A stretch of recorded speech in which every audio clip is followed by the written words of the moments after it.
Well, well, well. Guess who's back? That's right.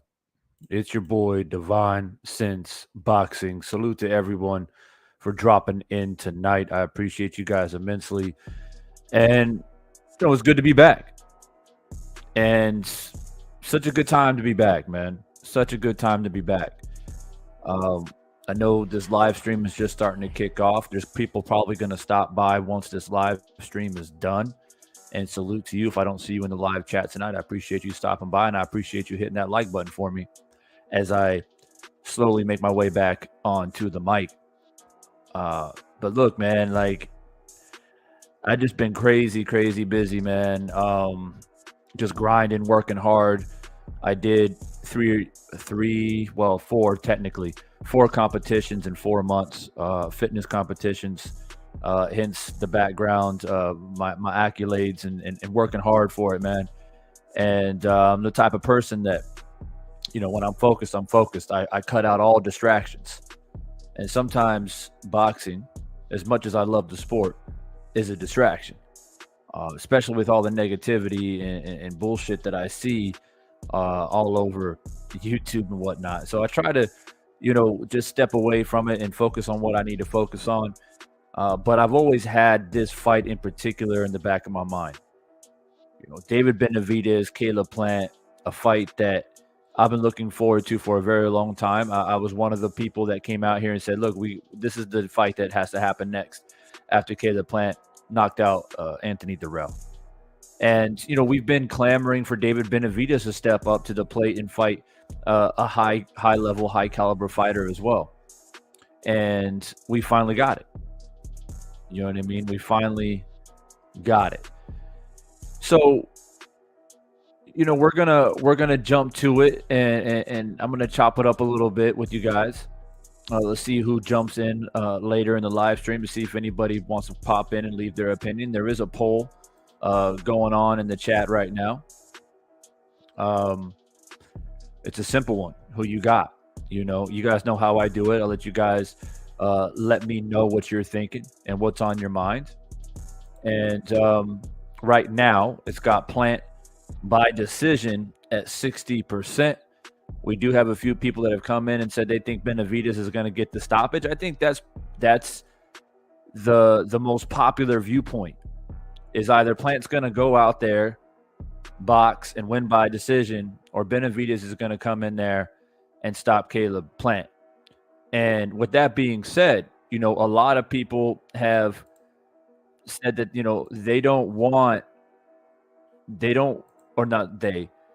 sorry, I got distracted. David Benavidez has openly said that he doesn't even want a decision. He'll be disappointed with himself if he gets a decision.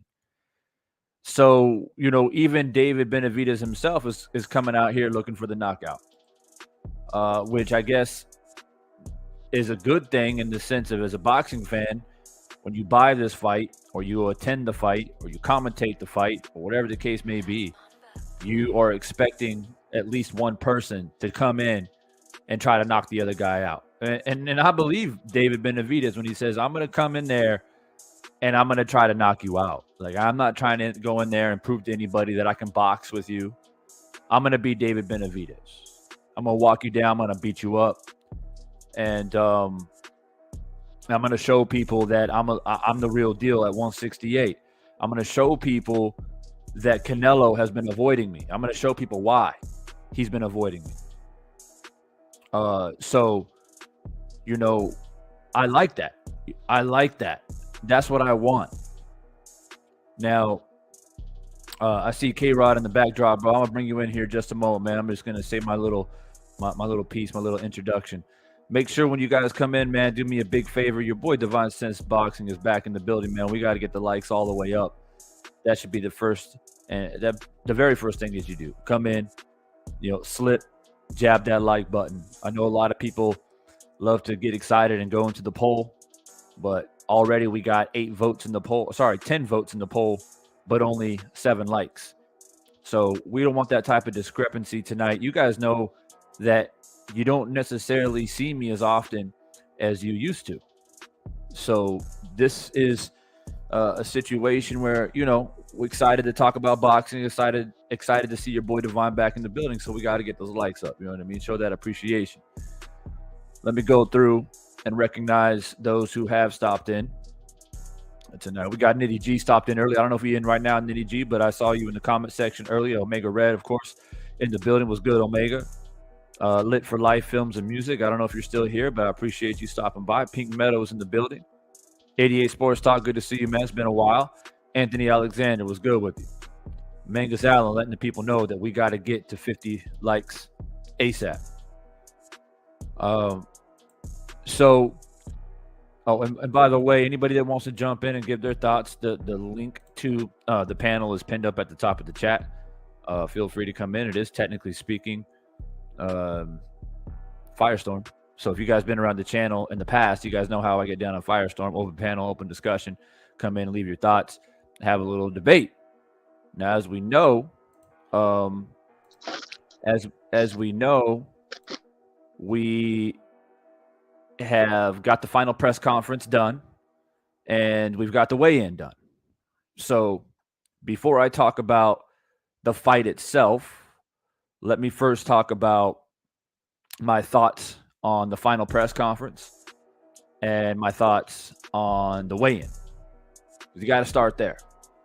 We can talk about the fight all we want. We've been talking about it for weeks. For me, sometimes my excitement is more in tuned on the final press conference and the weigh-in. I don't know why, but I've always been super excited to see the weigh-in because it's essentially the night before the big night, and you get to see how the bodies look like, hydrated, dehydrated, the confidence, the stare down, what both teams are doing, the body language, the demeanor, all that different stuff. I look forward to that almost just as much as I do the fight. So we got to talk about that real quick before we jump into the actual fight itself and dropping our predictions. So let me start off by saying the promotional side of things. It's pretty clear that David Benavidez, he took the role of whatever you want to call it, whatever you want to frame it, the villain, the bad guy, the tough guy, the vocal one, which is a little bit out of the ordinary, right? Now, he fits the bill. Don't get me wrong. He has to be the, I guess, quote unquote, the villain in this fight. But it's kind of out of character, though. Well, we're not really used to seeing David Benavidez like this. Now, but that's what happens when you step up in caliber. And I'm assuming that eventually David Benavidez fans are going to come in here eventually, and there may be some in here already. I've never been somebody that's been against David Benavidez or don't appreciate or don't recognize his abilities. But I don't necessarily think that he's fought the highest caliber of fighters leading up to this point. I just don't. Caleb Plant doesn't have that much more in regarding, the level of competition that he's faced, but he's a notch above David. I mean, let's keep it real. He is a notch above David. And so the reason why we've seen more of a quiet, calm, cool, collected David Benavidez up until this Plant fight is because he probably never felt that any of the guys that he's faced so far is really a threat to beat him. He didn't feel like he needed to act out or whatever. But in this fight, they're making it seem as if, and I'm talking about the promotional side of things, and even David and his dad in particular, they're making it seem like, we're acting this way because, Caleb Plant, he's a pussy, he's a bitch, he talks a lot of shit, this, that, and whatever. We've had beef in the past.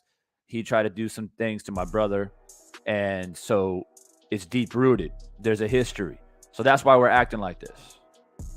Now, for me, I only think that's partially true. Is there beef? Yeah. But to me, it's competitive beef. All this personal shit doesn't make any sense. I don't really buy into it. I don't really think it's as personal as what they're trying to make it. That's my opinion. I think it's more of just it's just two alpha males, man. You know, they both think that they're the best. They've both thought that for a while. Caleb Plant probably feels like he has a better pedigree coming up the amateur ranks and a Golden Glove champion. You know, being an Olympic alternate and whatnot. So he thinks that, you know, I've done a little bit more. I'm better. I mean, we're going back years when he had his beef with Jose, right? His brother. So to me, it's just competitiveness. You know, it's just two, like I said, two alpha males butting heads.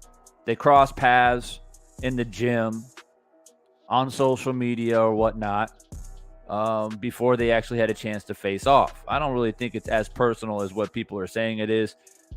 Maybe for David it is, or maybe for Caleb it is. But I'm not really buying into it 100%. I think it just comes down to, like I said, two guys that, like I said, they think they're the best, and they just clash. And David knows that he's about to go up against a very talented fighter. Caleb knows he's about to go up against a very talented fighter. So sometimes you get these type of fireworks.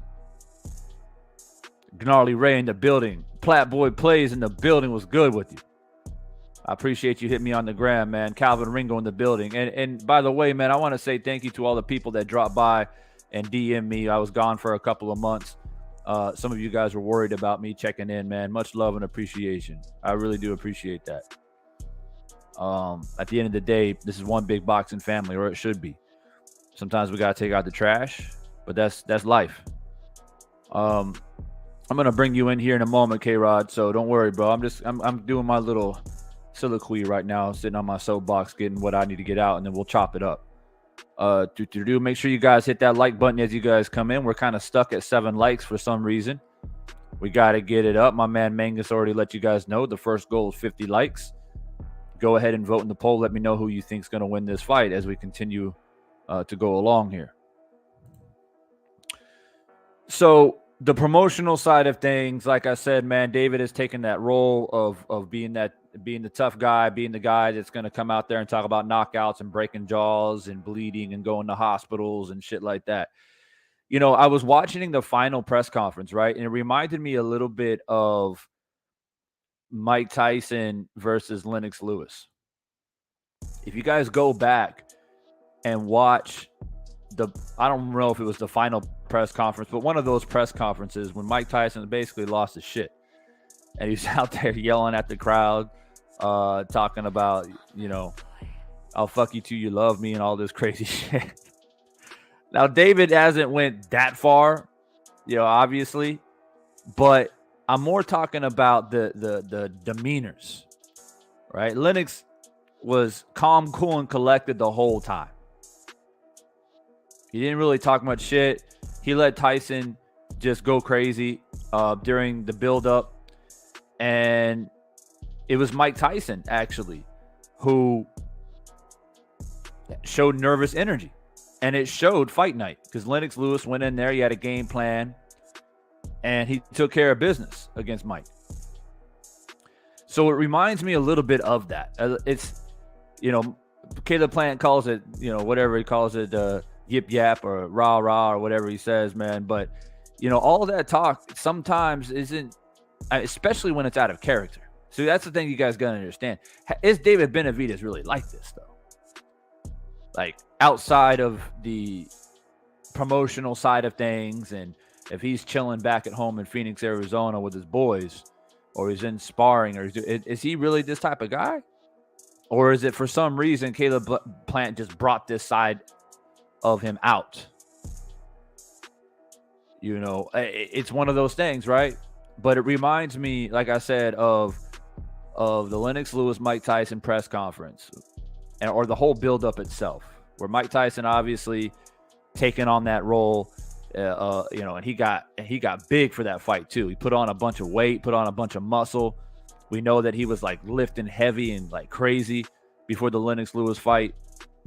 And so David Benavidez too, man, he's obviously, I can tell that he's trained really hard. He's taking this fight very seriously, but maybe too serious.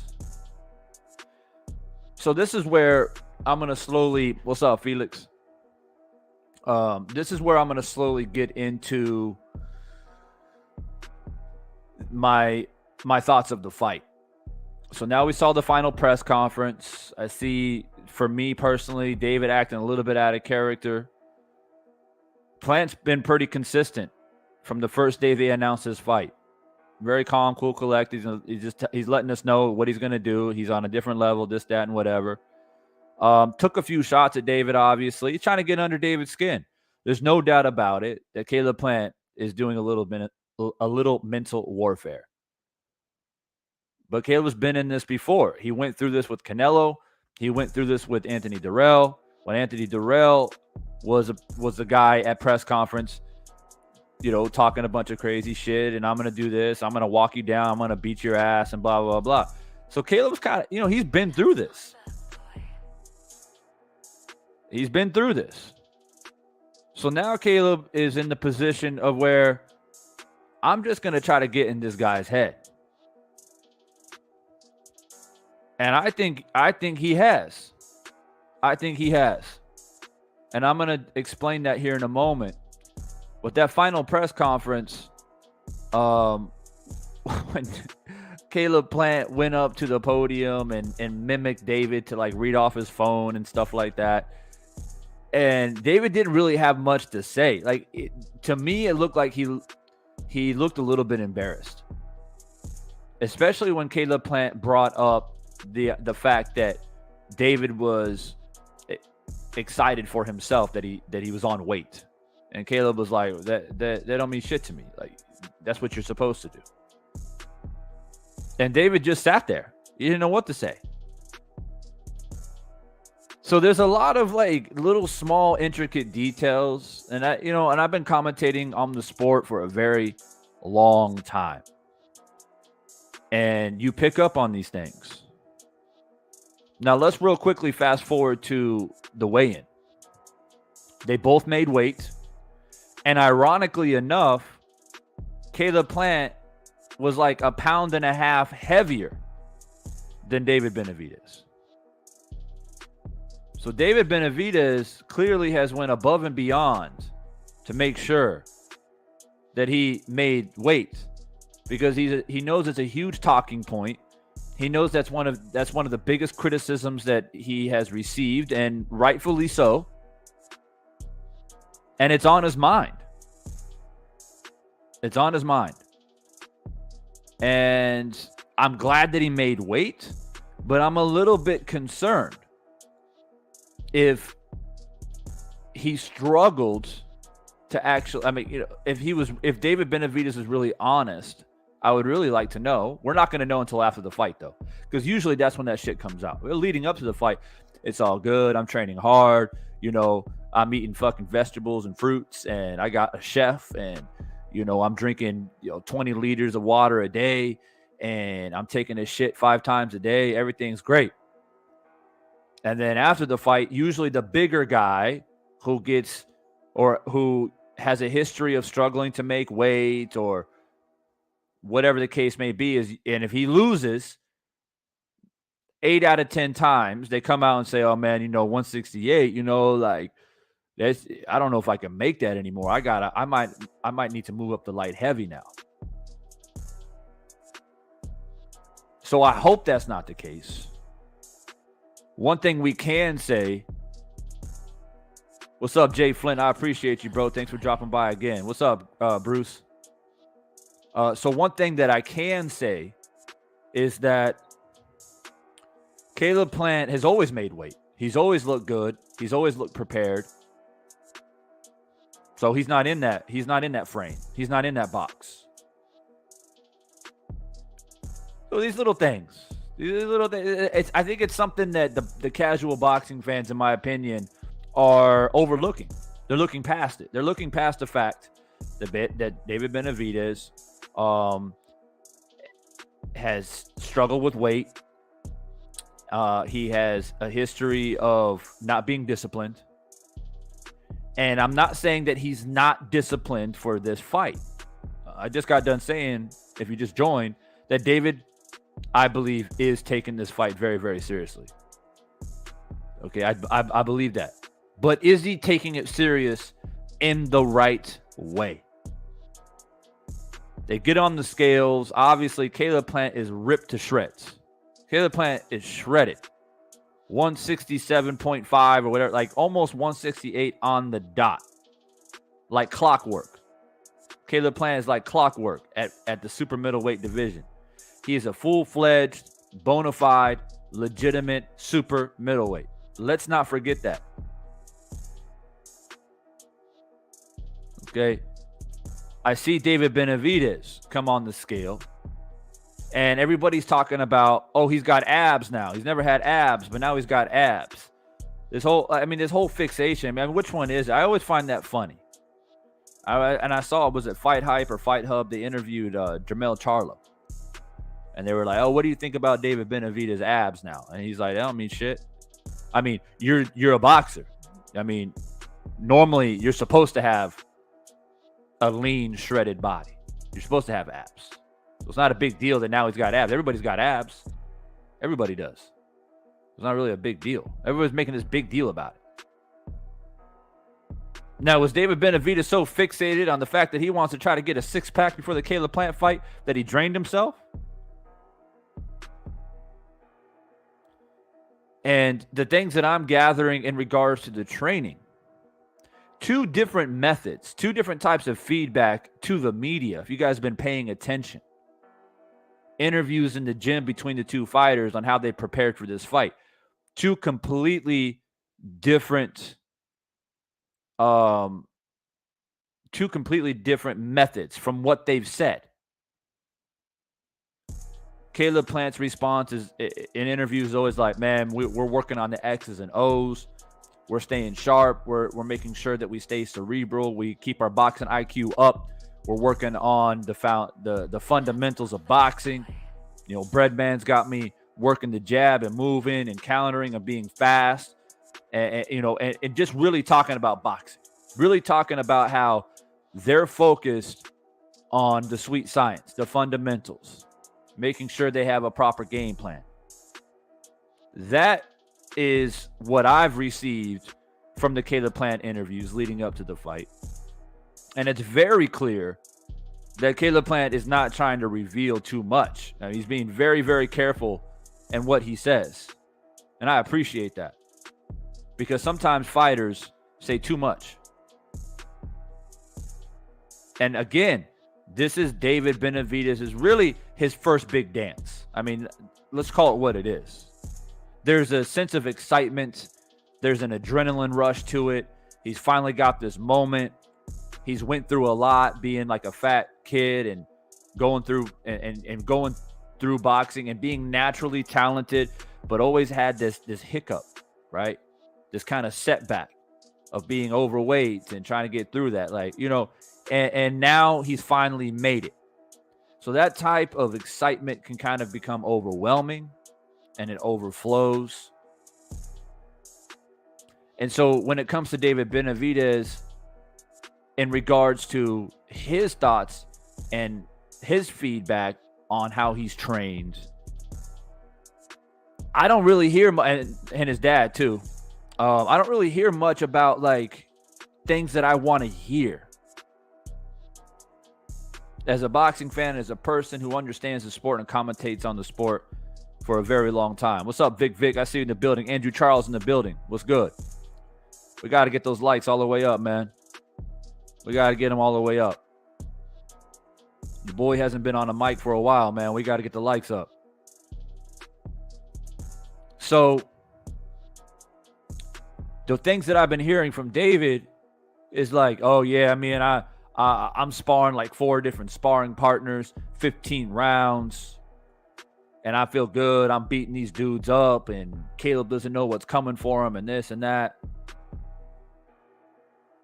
Well, let me put it to you this way, and I don't know if you guys watched my video, my actual breakdown prediction video. It's out there. I don't know if y'all actually watched it. It's 15 minutes long, but I've already said this. But for the sake of argument and in case people didn't watch that video, look, it's like this, man. it's much harder, especially when it comes to sparring and overall preparation for a fight. It's much harder to prepare for a guy like Caleb Plant than it is a David Benavidez.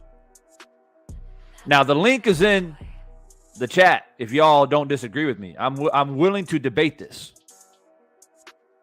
And those who follow me know that I'm an advocate of the sweet science, always have been, always will be. There's nobody in this world who can convince me otherwise that another style or a brawling style, a rough style, a tough style is gonna be superior to a guy who has the fundamentals on point and is a thinking man in the ring. You can only go off of emotion so much. We've seen great fighters fight through emotion rather than a plan, right? This is one thing that makes Floyd Mayweather who he was. This is what makes Devin Haney who he is. These type of fighters is sticking to a game plan no matter what happens. No matter what is said, no matter what the emotions are, you know exactly what you're doing. So that's what I'm seeing from David is a lot of hype, a lot of I'm doing 15 rounds and I'm coming for these motherfuckers. I'm gonna come out Caleb Plant. I'm gonna be like a freight train. But like I said, it is super hard to simulate a guy like Caleb Plant. Like, it's hard to dig into the barrel to bring in a guy who's going to move and stick and move, counter you, tie you up, work angles, counter punch you, have the hand speed, and be a legitimate 160-pound super middleweight. Super hard. But if you're Caleb Plant, you can bring in a guy who can hit hard. You can bring in a guy who can pressure you. You can get a guy who throws a lot of shots, a lot of volume. But, ladies and gentlemen, let's keep it real here. David Benavidez is not that defensively responsible. It's just that he's been able to overwhelm his opponents with volume, hand speed, and tenacity. It's willed him forward. It's willed him to this point where he is right now. But he's at a crossroads now. Because Caleb Plant has faced more similar fighters to David than David has fought fighters similar to Caleb Plant. Hit the like button, hit the fire emoji if you understand what the fuck I'm saying. Caleb Plant, when you're a boxer, like the way Caleb Plant's been boxing this way probably since he was a little kid.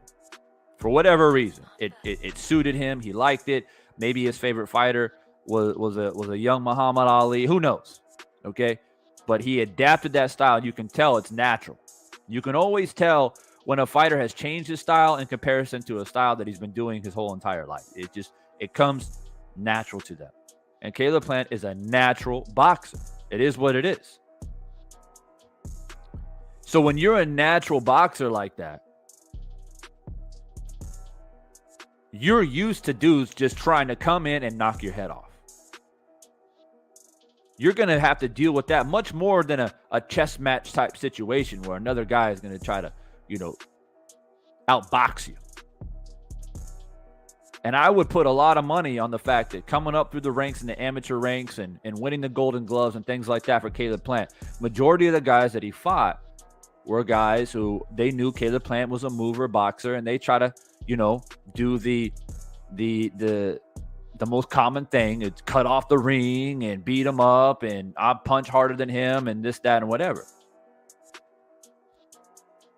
And I'm not saying that David Benavidez has never fought a quote-unquote pure boxer, but I would argue that he's never fought a pure boxer at the level of Caleb Plant. And that's what it comes down to for me personally. And I want it to be known and understood that if I were to do a prediction based off of emotion or some type of loyalty in regards to where I'm from, it would be David Benavidez, because we're from the same fucking city. We're both from Phoenix. I know the areas that he grew up in. I know his dad, his family, his brother. Like, I heard stuff growing up in boxing gyms around Phoenix area. You know, Phoenix is not like LA or New York or Philly, where you get a lot of great fighters that come out of those areas. There's only a very small amount of this level of fighters that come out of Phoenix, Arizona. Everyone knows David Ben. Everyone knows the Benavidez family within the boxing circles in Phoenix. So if I were to do a prediction based off of emotion, I would be like, oh, of course, man, I got to go for the hometown boy. Like, I mean, you know what I mean? Like, we're both from Phoenix or whatever. But I just don't predict fights like that. I predict based off of what is. Now, there's no investment. There's literally no emotional investment for me in this fight. If David Benavidez goes in there and knocks Caleb Plant the fuck out, it's still a victory for me, because a hometown kid, he's still super young. Okay? He's still super young. A hometown kid is now on the path to perhaps be undisputed. So that's great for Arizona and for the hometown. But on the flip side, if Caleb Plant goes in there and beats the brakes off this dude in the on a boxing level, I mean, you guys already know what it is. I'm going to be the first one to say, hey, this is why you guys need Divine Sense Boxing around. This is why you need me. This is why.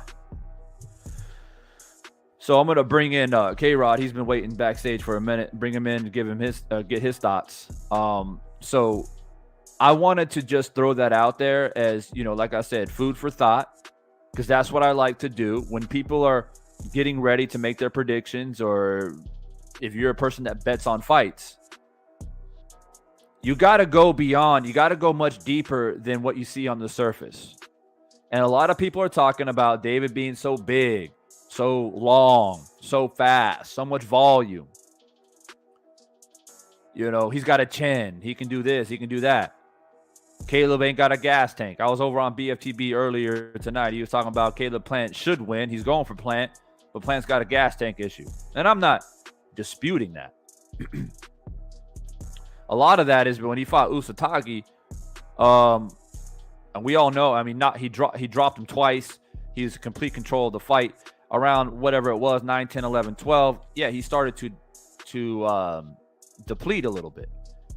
But it's not really that shocking, because Usatagi was just like trying to walk down Caleb Plant. He wasn't expending a lot of energy. And Caleb Plant was constantly on the move, in and out, side to side. I mean, that's what happens when you're a boxer. You're going to expend a lot more energy. And Canelo, the same thing. Like, he was very, very cautious of Canelo and was doing very, very well in the fight going into 7, 8, 9. But Canelo had the experience. He stayed patient.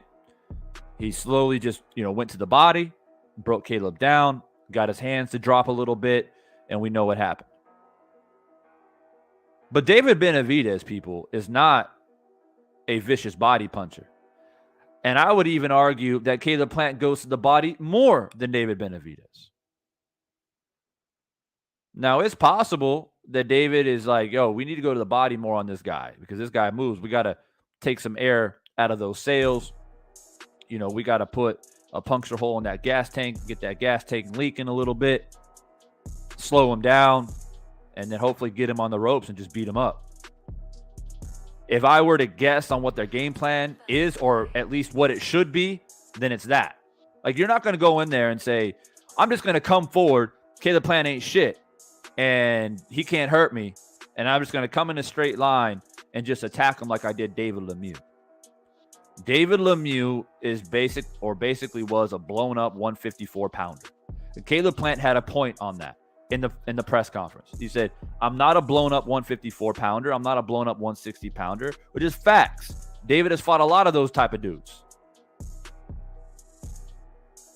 He was way bigger, way stronger, way longer than David Lemieux. It didn't matter that at one point in time, David Lemieux was knocking guys out at 154. It didn't matter at all. It was a 30-pound discrepancy. So if he thinks that he's just going to go in there and try to overwhelm a legitimate, bona fide super middleweight who walks around at 180 pounds, I think he's going to be in a rude awakening. That's what I think. What's up, Chavo? That's what I think. I think he's going to be unpleasantly surprised. So, we'll see how it unfolds. And I'll bring K-Rod in here to give his thoughts. And I'll continue to drill in on why I'm steadfast on my prediction. And I've watched both of these guys fight multiple times, and I dissected the shit out of Caleb Plant versus Anthonyrrell in comparison to David Benavidez versus Anthonyrrell. I dissected that shit round by round. It took me 2 hours to go through it all because that is a defining moment. That is a defining circumstance that we have to acknowledge. You have to. And I don't want to hear none of this shit about, Anthonyrrell, he was younger and fresher, and David was young too, and he had a more challenging Anthonyrrell to face. I don't agree with that. I don't. I mean, we're not talking about Anthonyrrell who gets stopped by a cut against David Benavidez, and then he just didn't fight for 4 or 5 years, and he tries to get a payday against Caleb Plant. Anthonyrrell was not going for a payday. He was going in there to knock out Caleb Plant. Don't get it twisted. Go back and watch the fight. Anthonyrrell was so desperate to knock out Caleb Plant. The dude was literally body slamming Caleb Plant on the canvas because he couldn't get to him. So somebody hit the fire emoji in the fucking chat. All right. Completely different scenario. And yes, styles make fights. But let's keep it a buck. Completely different scenario when David fought Anthony. Completely different. Anthony was making it very challenging for David.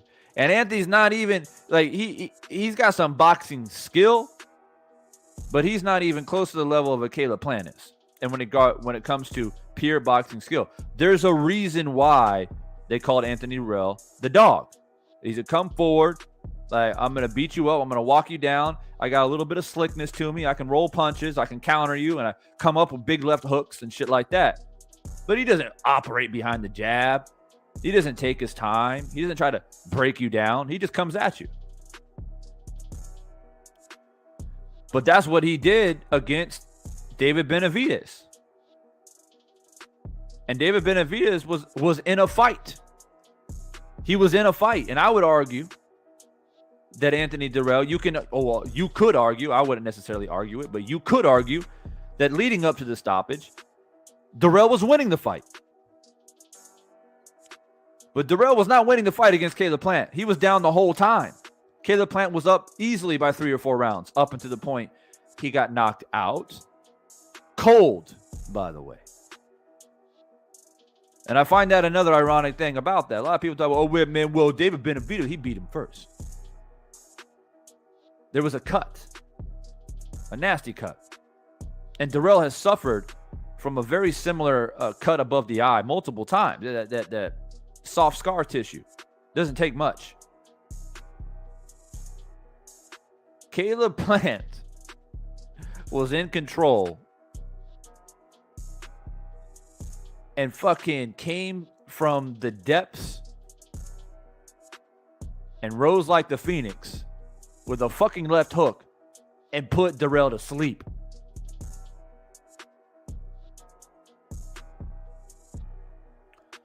To me, that speaks volumes. And I just don't know. Because for me, a lot of people say, this is my last point. For me, a lot of people say, Well, what's Caleb going to do when David brings that pressure? What is he going to do when he brings that volume? What is he going to do when he's throwing these long, rangy punches? First off, I don't know what the reach is. Maybe K-Rod knows. I'll bring him in a minute. I don't know. I don't think it's more than a couple inches. And you can see at the weigh-in, they're damn near the same height. So this whole tall and long and rangy, I mean, it's not that much of a discrepancy. Again, this is not a 5'8" with the 69-inch reach David Lemieux. So it's not even a comparison. They're damn near the same height. The reach, there might be a slight difference. So a lot of people come in, they say, what is Plant going to do? Well, what does a boxer do when he's being pressured by a pressured volume fighter? What does he do? What did Mayweather do against Maidana? Maidana is a pressure, volume, come forward fighter. There's not that much difference between Maidana and David Benavidez, other than size and height and range. And you can say that David Benavidez has faster hands. But when it comes to pressuring, bullying, taking a punch to give 3 or 4 better punches, it's very similar. So what did Mayweather do to deal with that type of pressure? Because Maidana against Mayweather in both fights had a hell of an engine. He kept coming and coming and coming and coming. So if your expectation of Benavidez to be like that, then okay, I don't have a problem with that. David Benavidez has shown an exceptional engine in fights. I don't think I've ever seen him get tired, as a matter of fact. Never really showed signs of getting tired. So no issue with that. But again, I go back. How did Mayweather deal with Maidana in that situation? He smothered him. He tied him up. And when he tied him up, short shots to the body, uppercut to the body, digging in on the break. As soon as you break out, the boxer, after a break, after a referee break, the boxer always has an advantage because a boxer knows how to box from range. Y'all need to listen to me, man. A boxer can get his feet set, get in position the moment the break is done. Like, referee comes in, break, boom, the boxer's in. The boxer's already in. Devin Haney does this shit all the time. You go back and watch the Kambosos fight. They get tied up. The referee breaks it. Devin Haney gets set in his position. Boom, jab. Boom, up and down. Already in position. The pressure, flat-footed fighter, every time they have to reset, they lose rhythm. The boxer doesn't lose rhythm. He's always in rhythm. That is the advantage of being a pure boxer. You're used to being fluid and used to being on the balls of your feet. You're used to fighting at range. You're used to always being defensively responsible at all times. That's the way, that's your style. That's the way you've been brought up. That's what you know. Every time you can go throughout the history of boxing, every time there's a referee that comes in and makes a break, the pressure fighter, volume fighter always has to reset. And a lot of times they get fucking 3 or 4 jabs in the face before, or take body shots before they get reset to regain their rhythm. That is why Mayweather dominated pressure fighters, because he constantly reset them. It happened to Pacquiao as well. Pacquiao is a volume, come forward fighter.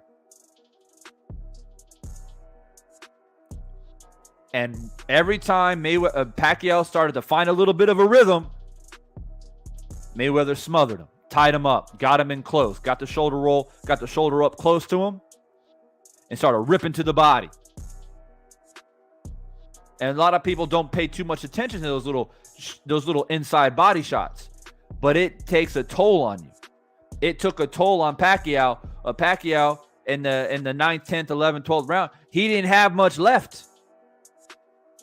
Mayweather zapped he zapped his energy. Because we all know Pacquiao, the legends of Manny Pacquiao, this motherfucker can be way down on a fight, or he can be in a close fight, and then all of a sudden he just explodes in the 11th and 12th round and just starts putting hands on you. He did it multiple times in his career. He has this thing where he could just explode, right? He did that against Marquez like 3 fucking times in their trilogy, or their whatever it was, 4 or 5 fight thing. So he wasn't able to do that against Mayweather because Mayweather zapped that energy. When it came to the end of the fight, shit, he was just trying to make it through. Go back and rewind the tape. I think it was like 11th round. It's been a while since I've seen the fight. It was like 11th round. Mayweather just starts walking down Pacquiao. Pacquiao's going backwards. Pacquiao was going backwards. When was the last time you saw Pacquiao go backwards? Because he had no energy to fight back, man. Why? The inside body shots. The inside body shots. Johnny Q in the building. What's good, man? It's been a minute. Village brother, I see you, man. I appreciate you. Mega Sound, I appreciate you reminding the people to get those likes up. Hopefully, we get up to 50 likes tonight. I know a lot of people are probably shocked that I'm back on the mic. It's been a while. But hopefully people slowly filter in, man. Share this on your IG too. Let the people know Devon's back on the mic. So yeah, these are the things that I look at, man. Listen, man. This is chess, not checkers. And it's so good. It's so good for the casual boxing fan to see David Benavidez. I mean, why not? I'm going to break your jaw. I'm going to put you in the hospital. I'm big. I'm strong. I'm fast. I got power. And I love the fact that he always talks about his power. That shit's entertaining. I love the confidence. Every chance he gets, David's like, man, I know I got the power. He never felt no power like me. I got the power. I'm going to knock him out. Like, for the entertainment value, for the promotional side of things, I love it. I'm like, hey, get people excited about this fight. I want people to attend the fight. I want people to watch the fight. I want people to pay for the fight because at the end of the day, this is a fight that boxing needs. So it's fine. It's fine. But I feel like when I look at the demeanors of the two fighters and the two teams, it is completely night and day. Okay, Caleb Plant and Breadman, they're just like, look, man, look, skills pay the bills. We know what we got to do. It's just another day in the office. Some guy trying to come forward and knock me out. Been there, done that. He's a little bit higher caliber, a little bit more dangerous than perhaps the guys that I faced before.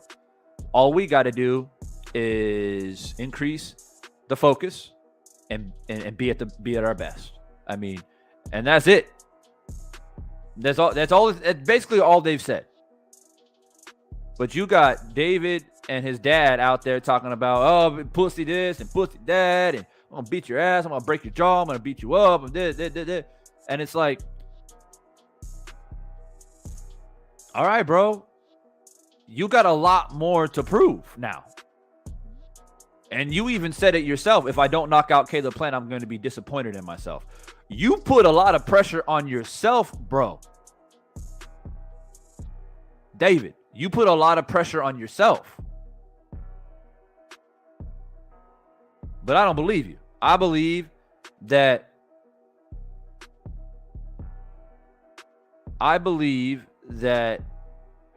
you will take the victory any way you can. That's what I believe. We got the Village Brother in that super chat. What's up, man? I appreciate the love and appreciation. He says, facts. If Plant can disrupt his rhythm, he can frustrate him into do something stupid, which can totally happen since Benavidez is emotional. 100%. 100%. And ladies and gentlemen, do not be surprised. Do not be surprised if Caleb Plant stops Benavidez. Don't be surprised, man. Don't be. Oh man, I didn't know Plant had that in him. Now, we can be a little bit surprised about Darrell and the way that he knocked out Darrell because we never really seen that from Plant. But now we've seen it. Like, we've seen what Plant can do now. So it shouldn't be no surprise. And we know that Darrell doesn't have a weak chin. It's not like Darrell's been knocked out multiple times in his career. He's not an easy guy to knock out. And I remember not too long ago, maybe about a couple years ago, well, actually not that long ago, around the beginning of when Breadman was brought into the team, I forget who it was who told me on YouTube. I can't remember who it was, man, who I had on the panel one night. Could have been Kings of King Boxing. But he said, like, look, man, Breadman, he's going to be that difference maker for Caleb Plant. He's going to make that final tweak to make Caleb Plant a complete fighter. Y'all going to see it. And he said that before he knocked out Anthonyrrell. He said, watch, Caleb Plant's always been a very, very good boxer. He can win fights just because he has those fundamentals on point. But bringing Breadman in emphasizes the fact that, look, man, and I love how Breadman said it in an interview with Fight Hype in Vegas a couple of days ago. I love what he said. He said, look, man, at the end of the day, Caleb Plant needed to be reminded that you are a super middleweight. Super middleweight. Super middleweight is damn like that. There's a reason why they're called middleweights. These guys got power, man. These guys got power. We're not talking about lightweights. We're not even talking about welterweights. We're talking about a super middleweight. Most super middleweights walk around at 180 to 190 pounds. Because most of them are at least 6 foot tall. Right? These guys got power. He just needed to be reminded that, look, man, you are a legitimate super middleweight, bro. You got plenty of power. You just need to figure out, you got to find out how to use it properly. And we saw what happened in Darrell. That little body shot and then come up over the top, that shit, I've never seen Plant do that in any of his other fights before. That was some Mike Tyson shit right there. That was just like, boom, boom. Left hand. I'm like, damn. Ah, damn, Caleb. Where'd you get that at? Where the fuck did you get that out of the toolbox? That's your boy Breadman right there. And sometimes when you get in the kitchen, it gets hot. You know, you jump into the pool, you're gonna get wet. Sometimes you gotta sit in there, and Mayweather has done that too. You know, Mayweather, Pretty Boy Floyd, he stepped to Arturo Gatti. He stepped to Angel Manfredi. He stepped to Gennaro Hernandez. He stepped right there in the pocket. Right? Slip, ba-bam, to the body, to the head. Quick, speed. Speed kills, ladies and gentlemen. Not just speed, but accuracy. Accuracy. So, anyway, my boy K-Rod had been waiting. He been patient, waiting in the background, letting me get off what I want to get off. So I'm gonna bring him in. K-Rod, what's good? Good to see you again. What's on your mind, bro? Yeah, how's it going, Divine? Man, I have a lot to unpack, but yeah, let me just go from the top, and I'll go all the way down to the bottom. I initially thought this is a true 50-50 fight, in which my mind wants to say yes to me, but I think deep down, this is possibly a 60-40 fight in Plant's favor. Just simply because, like, if Caleb Plant, if he was, like, not confident then and now to not fight David Benavidez, then Caleb Plant would have been beat already before Canelo.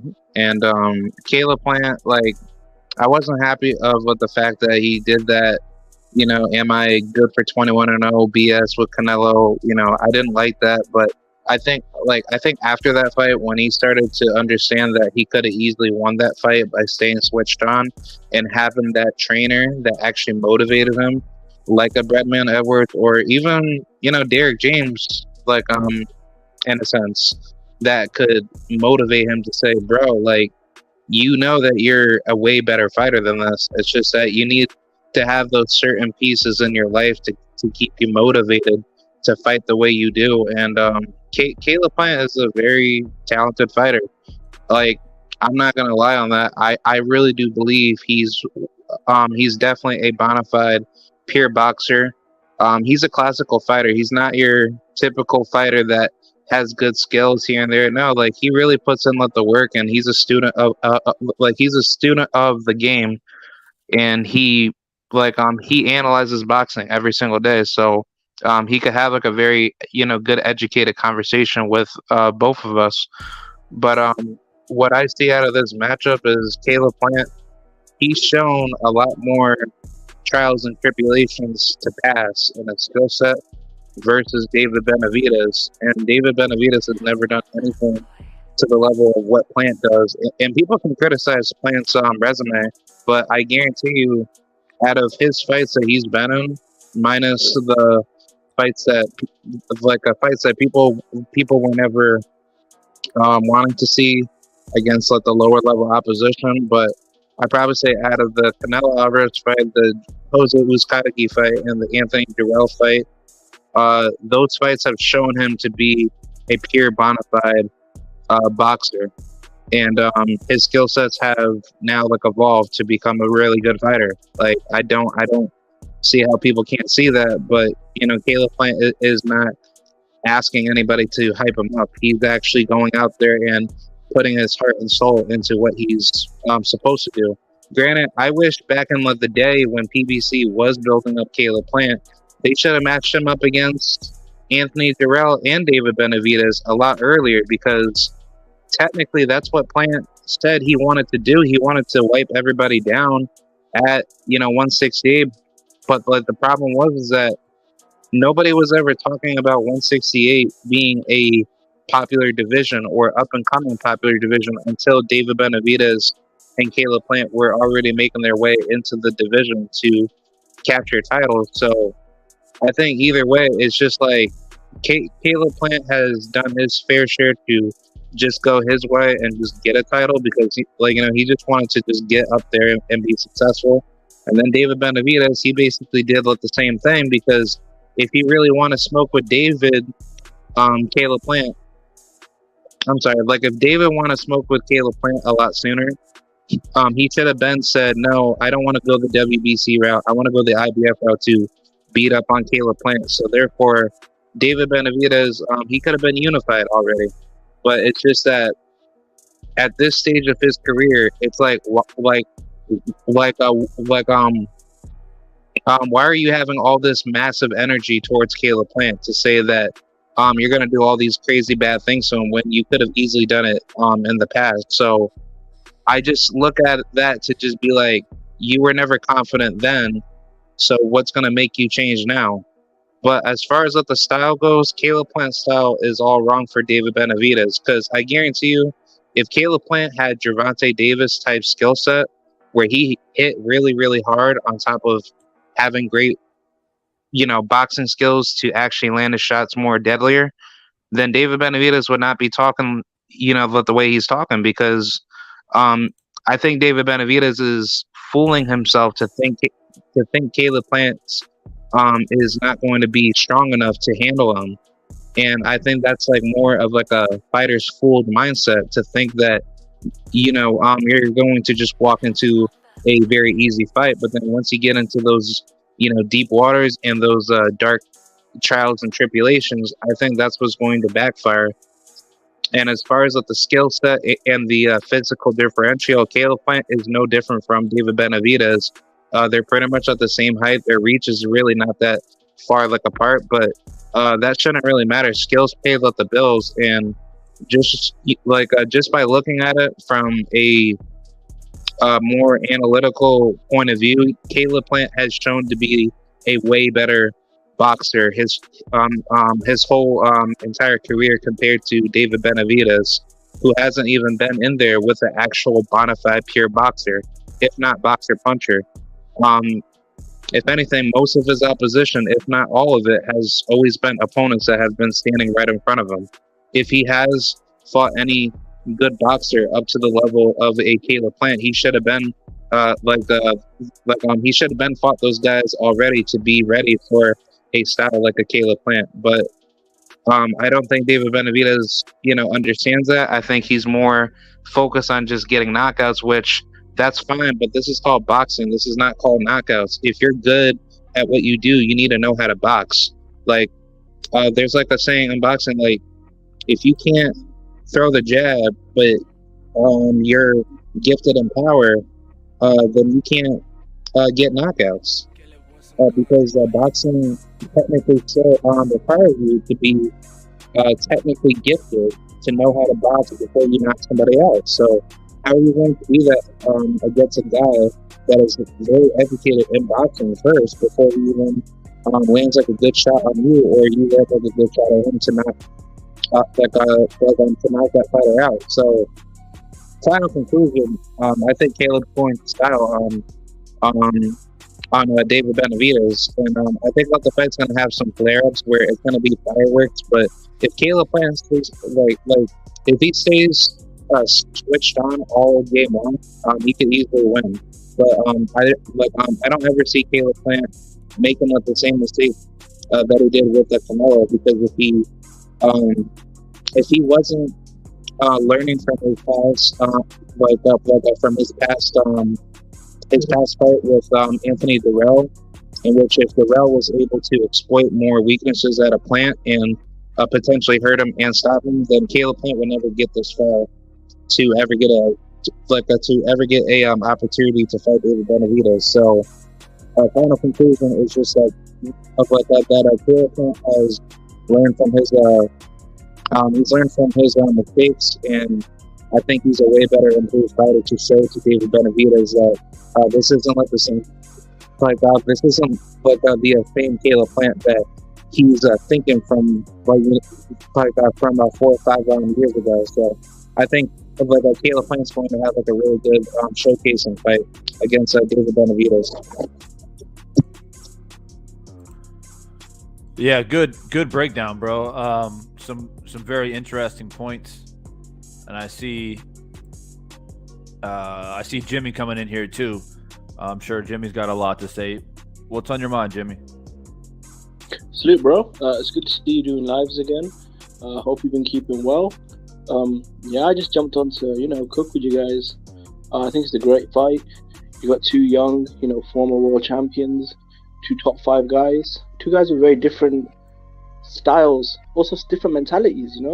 I think this is going to be really interesting because you got a clash of styles, and you've also got a clash of different personalities as well. So it's a really good fight. I'm actually really looking forward to it. And outside of the Nui versus Fulton, I'd say this is probably my favorite fight of the year so far. That's been announced, or that's coming up, right? I got Caleb Plant. I agree with you guys. I think slicker boxer. I think better footwork, better jab, faster, slicker defense, more experienced amateur and pro. And I think in his last fight against Breadman, that dude, he looked clinical with his knockout. As an amateur, this guy was a national Golden Gloves champion, on the Olympic reserve. And as a pro, he beat, in my opinion, better opposition, was Katagi. That guy was a danger man back in the days. When he beat him, beat the shit out of Caleb Truax, who was a good former champion. I just iced Darrell, fought Canelo. And I think he's in a good place right now, with his new trainer, Bradman. He's mixing in a lot of good offense with his already slick defensive skills, I think he's always been a better puncher than what people thought. This is the guy that dropped, a guy that was seen as a danger guy, a big power puncher, and it was Katagi a couple of times.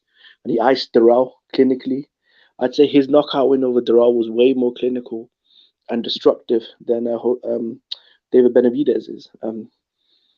As far as to what Divine was saying earlier on about the back and forth, I think mentally, there's always been that back and forth between the pressure guy and the technical boxer. The pressure fighter has always felt like he was more of a man than the mover, right? Because I'm more of a dog. I'm willing to stand in the pocket and slug it out. I'll take two to land one, and I'm looking for the knockout. So I mean that has been a recurring theme of boxing. A guy like Benavidez thinks he's more of a dog than a Plant, but man, Caleb Plant's had a rough upbringing, and he's done it the hard way as well. So I think both guys are tough mentally. Um, yeah, I can't wait for the fight. I just edge Caleb Plant just because of the style. Because historically, whenever a pressure guy fights a good slick boxer, the slick boxer usually wins, especially if they're at a similar level. So, but then again, Benavidez is a physical beast. I think he's going to be a lot bigger than Plant physically. He's to throw more punches. He's to be aggressive, but it's like the other gentleman was saying. You can't be too aggressive because he might walk onto something ugly. A big left hook, and he could be on his ass. Yeah, I was saying earlier that nobody should be surprised if Plant gets a knockout. Yep. I don't think it's likely. If I were to put money on it, I would definitely have Plant by decision, and a fairly comfortable decision.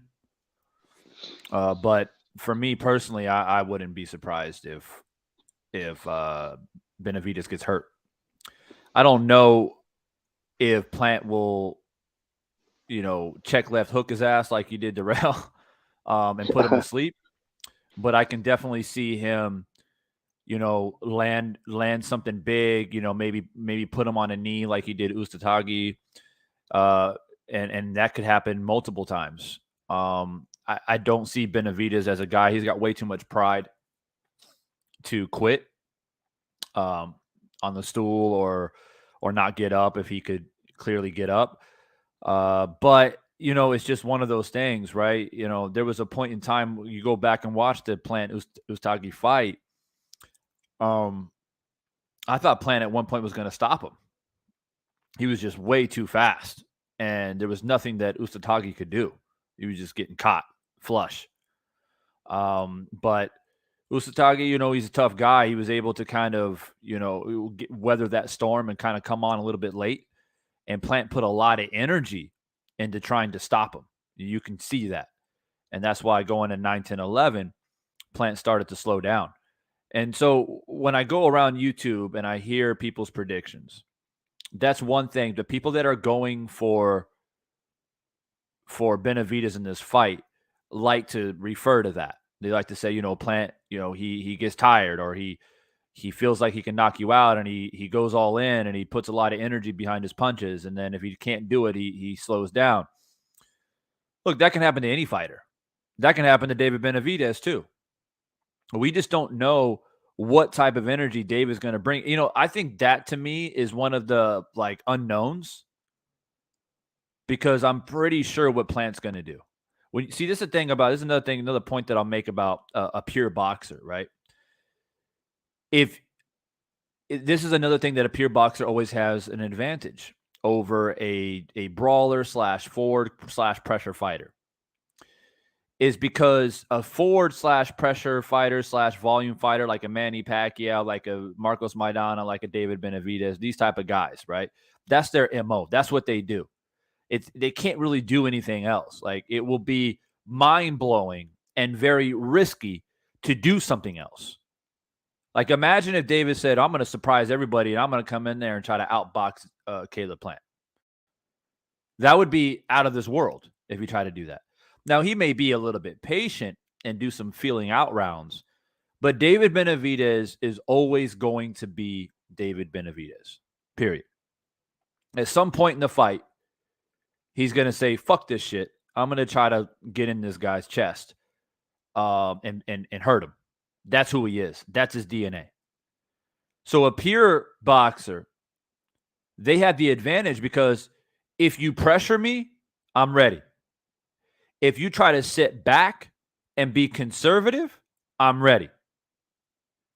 And it would be a huge mistake if David thinking, you know what, I'm going to take like the first 4 rounds off and I'm going to try to time Caleb and I'm going to sit back on the back foot. First off, David, you're way too fucking flat-footed for that shit if you're going to be on the back foot. Because Caleb Plant is going to step, lean, hit you, and just rip you to the body from distance nonstop. Like I can see that if David is conservative in the beginning part of the fight for whatever reason, Caleb Plant's going to rip him to the body until David does something about it. And he can do it. Caleb Plant is one of the best body punchers in the division. He's highly underrated in that department.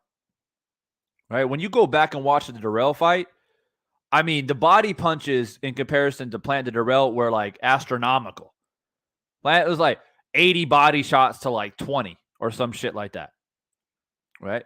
So, no, he's not like a Rocky Marciano to the body, but he's 168 pounds, like, punching you in the solar plexus. I don't care who you are.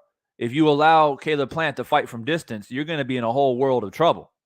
And David doesn't have the defense to try. And if he's, I'm going to time him. You ain't timing shit from distance. I'm telling you right now, David Benavidez, you ain't timing shit from distance. The only way I see David Benavidez winning this fight is by pure aggression. Like literally, like he almost has to be Tommy Hearns versus Marvin Hagler, and just come out. Just be like, you know what? I'm not playing your little chess game. I'm coming after you. I'm too big. I'm too strong. I'm gonna beat you up from the. Throw whatever you want to throw at me. I'm not worried about it, and I'm coming for you. That's what he's got to do, in my opinion. If he goes in there and tries to be cautious and careful and like, let me time him and let me sit back for a little bit, Plant's going to get a rhythm and Plant's going to beat that ass. And if it gets down to 5, 6, 7, it's too late at that point because you're too far down on the scorecards. Now you do need a knockout. And now you will be desperate. And now you will reach. And all Caleb Plant's got to do is every time you reach, he's just going to tie you up. Now, is it a 50-50 fight? I don't know. I think I agree with K-Rod. I think it's 60-40. I think that's a fair ratio. That's a fair percentage. 60-40 is about right. And to be honest with you, I think on the betting on the bet side of things, Caleb is the underdog. Which is great if you're a person who bets on fights, because if you bet Caleb Plant by decision, I think you're going to win money. I think you're taking home some money. If Caleb Plant wins by knockout, you're really taking home some money. You're really going to get paid. So we're gonna see how it unfolds, guys. But like, I agree with both of you guys. I'm excited for this fight. It's one of the main reasons why, like, it kind of motivated me to come back on the mic, because I'm chilling. I'm straight chilling. This is a hobby for me. I never came onto YouTube to like do it full time or make a bunch of money or none of that shit. I do it because it's a passion. It's a hobby. I can be on the mic or I don't. It doesn't really make a difference. Now, I appreciate the family so much, and I know that they appreciate me, that I try to come back. But this is a type of fight that gives me that motivation to come back. And I hear the rumors and the rumblings about a possible Wilder versus Usyk matchup, which is probably another live that I'll talk about, because Usyk and Fury be on that bullshit. But that's nothing new.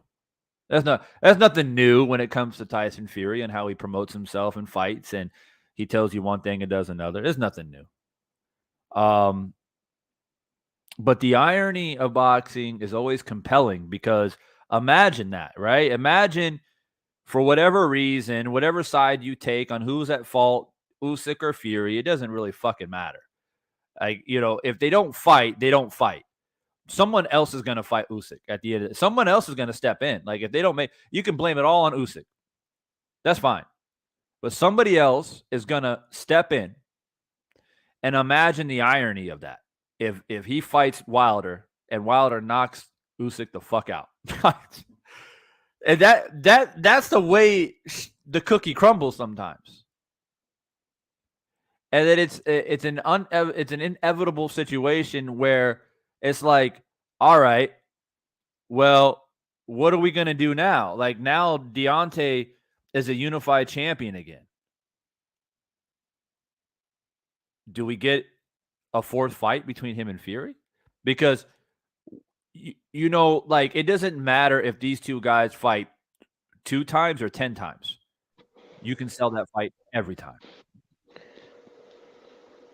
Right? So I would love to see I think I would like to see finally, and myself, and I think you'd agree with me, and the rest of the boxing world. I think it's finally time to make Joshua Wilder. I think if AJ gets past his next fight, yeah, man, I think that's just a fight that needs to happen for both men. You know, I think for a long time that was the biggest fight in the combat sports world. So I would really love to see but that fight happen. and I don't disagree with you, but I would say that is dependent on how Joshua looks. You know what I mean? Like, the spotlight, because Wilder, as of right now, he's on a winning streak, right? His mission is to become champion again. Now, I don't think Wilder is scared of Joshua. Like, why would he be scared of Joshua? That makes zero sense. So I don't think he's ducking Joshua. And I would argue that I wouldn't say that Joshua is afraid of Wilder. I know people in the chat won't agree with that, but I would say that he's strategically avoiding Wilder. And he's done that, in my opinion, for the past 4 or 5 years. So for me to get excited about a Wilder-Joshua showdown, what Joshua needs to come back and remind us of who he is, or rather who he was, and show that athleticism and that power and, the attributes that made him a champion. Then I'll be like, yeah, like, let's make that happen. If we can't get a Wilder Usyk or a Wilder Andy Ruiz, if Joshua is the next man in line, then fuck yeah, let's go. Because I agree with you, Jimmy, that they both need each other as far as resume wise, like for their legacy. They need each other's name on their legacy. I agree with that. But, it's one of those things, right? If Joshua goes back into the ring and gets knocked the fuck out, yeah, it's over. Yeah, it's over. You know what I mean? Or if he just gets outboxed or has a poor performance, like, that's not going to motivate Wilder, because Wilder is a smart man, right? But believe it or not, he is. He knows the criticism, and he's been around the sport long enough that it's a sport where you're damned if you do, damned if you don't. That's the way boxing is constructed. They condemn you for not fighting a certain fighter, but when that certain fighter goes in there and gets knocked the fuck out, they still complain about you never fought him. So then when you fight him and you knock him out as well, they say, oh, well, you knocked out a washed-up fighter. I see what you're saying. I think, for me, this was always the original rivalry of this era. Long before Usyk came in the picture or Fury came back out of retirement, it was always about Joshua versus Wilder. So I think probably Joshua Wilder is probably a bigger fight globally, I think, in my opinion, than Fury Usyk. Just because of the dynamics involved. The two punchers, the two Olympians, America versus Great Britain. So just, the different fan bases and stuff. I would say that 5 years ago, it was very appealing. I don't know how people in the UK feel about it, but in America, I feel like if you're a Wilder fan or you're a heavyweight boxing fan in America, that you just want to see Wilder have a chance to be a champion again. I mean, I think that is the number one objective. But along the way, if Joshua stands in the way of that, then sure. But I don't think it has the same luster as it did 5 years ago, before he got outboxed basically twice by Usyk and got fucking stopped by Andy Ruiz. So it's hard for, especially for the Wilder fans, or on average the American heavyweight boxing fans, to be like, yeah, I'm excited about Joshua. When you see a man go down the path that he's gone down, then it's not a smart move to support Wilder to fight a man like that, because Wilder's not going to get his just due. He's just not. Now, us hardcore boxing fans, we might give Wilder credit, because at the end of the day, at one point in time, Joshua was one of the best heavyweights, if not the best heavyweight. So fine. But right now, it's boxing is what have you done for me lately sport. They don't give a shit what you did 5 years ago. That's just the way it is. What is it right now? If Wilder knocks out Joshua, people would be like, oh, well, I mean, he's damaged goods. Look what Usyk did to him. Look what Ruiz did to him. Yep. And that's just the way it is. So it's a smarter move. Either A, Joshua has a phenomenal performance. He looks great. Then you can kind of rebuild that luster again. Or there's just no one else left to fight. There's nobody willing to step into the ring with Wilder. So if Joshua is, then make the fight. But for me personally, I personally would love to see a fourth fight against Fury. And I know a lot of people are like, oh man, it's a style matchup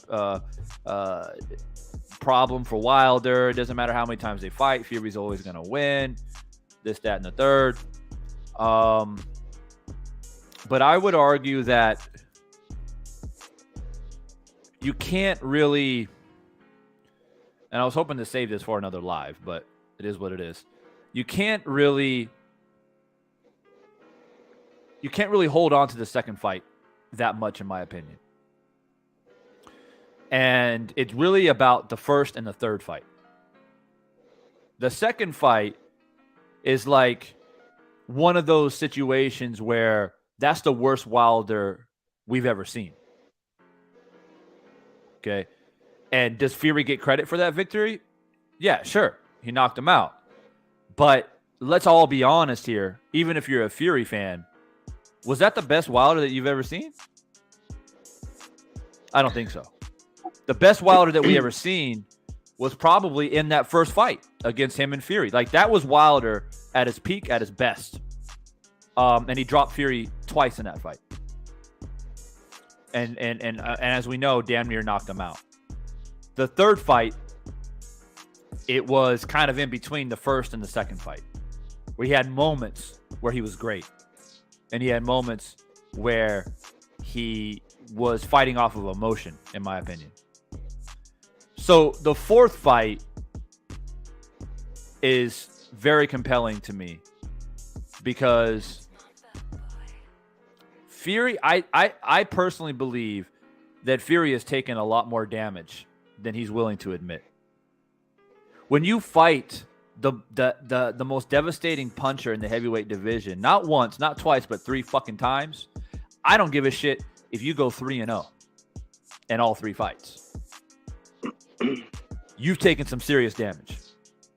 Because we all know that in 3 fights, Wilder knocked him down, 4 times? Yeah. So you're not an average heavyweight. Most heavyweights don't even get up after getting knocked down once against Wilder. So to Fury's credit, he got up all 4 times. But he's not immortal. There is some residual and aftermath effects of that. I guarantee you that. That's why the Dillian White fight and whatever that other bullshit fight that he had, I mean, this is terrible. It's terrible. Yeah. I mean, these guys weren't real threats to Fury. You think Fury, let's put it to you this way. I would give Fury more credit, and I would believe that there are no ill effects after fighting Wilder for 3 times. Right? He recovered perfectly fine from those 4 knockdowns. I would give him more credit if he went and fought somebody like Joe Joyce. Yeah, see, a young, that's what I was going strong to say. heavyweight who can really fucking hurt him. Yeah, I just think the backlash of a fourth fight, especially, I mean, so close to the trilogy, I just don't know how well that would go down. I'm just talking about the general vibe in the UK, and even a lot of the Americans I speak to online and stuff, on different panels and on Twitter and stuff. I just think there's so many great fights out there for Fury, like an Usyk, a Joe Joyce, potentially Joshua if he rebuilds, Andy Ruiz, Hergovich. I just, as a fan, bro, seeing it for a fourth time, I just really don't. I mean, how many times can you reheat old fries? Like, we've already seen this story 3 times, and look, there were some of the fights were good, but I just feel like both guys could have much better fights. Even Wilder, I'd love to see him fight someone like an Andy Ruiz, a Joshua if he rebuilds, Joe Joyce. I mean,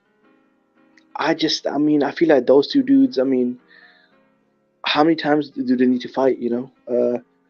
I just feel like it's kind of done now.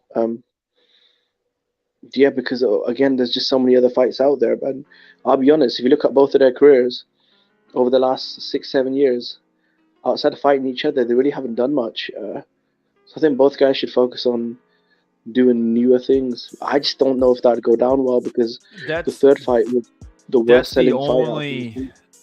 That's the only point that I will concede is that they spent a lot of time fighting each other, which took years off of their career, which obviously they weren't able to fight other heavyweights.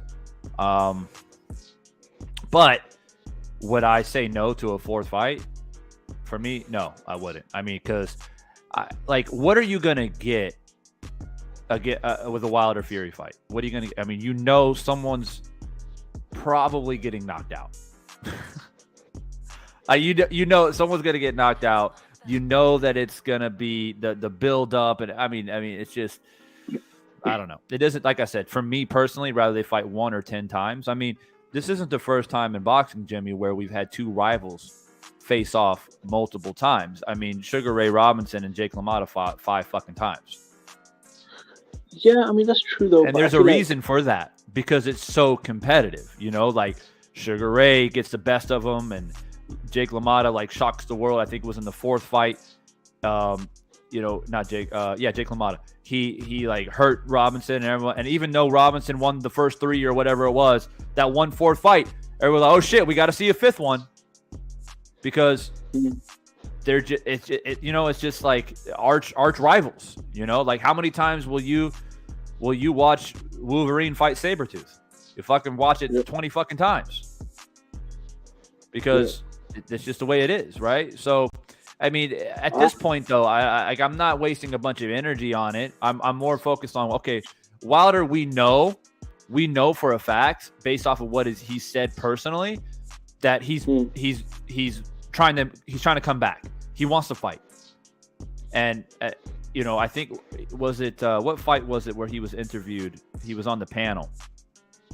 One of the last big fight. I don't know if it was Haney Kambosos, or I can't remember which one it was, but he's on a panel and he told people, like, look, I got 2 fights lined up right now. Super big fight, super exciting. You guys just wait to see what it is. And so we know what Wilder is doing. We have no fucking idea what Fury's trying to do right now, other than making TikToks, calling Usyk a shithouse. That's all he's doing right now. So my eyes are on Wilder and what he's doing, and maybe you're right, Jimmy. Maybe don't even worry about Fury. Maybe don't fucking waste your energy with Fury, and maybe those 2 fights are Ruiz and Joshua. Yeah, I mean, you've got so many great fights. Andy Ruiz, Joshua, Joyce, you know, and there's so many other big names out there as well. But I just feel like those fights are better for the fans. And for his even his legacy, you know, if he was to knock out a Ruiz or a Joshua, I think that'd be really good for his legacy in his career, because, you know, you can look back and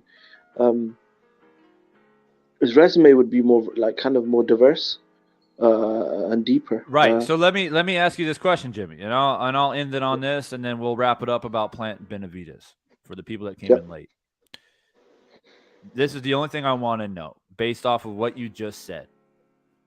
If Wilder, let's say we bury the Wilder Fury trilogy, Fury gets the best out of that trilogy, is done.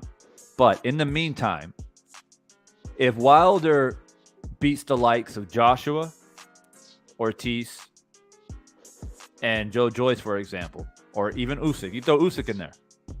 Let's say he beats 3 out of those 4 names. Yeah. And Fury continues to fight the likes of fucking Dillian Whites and those type of caliber fighters.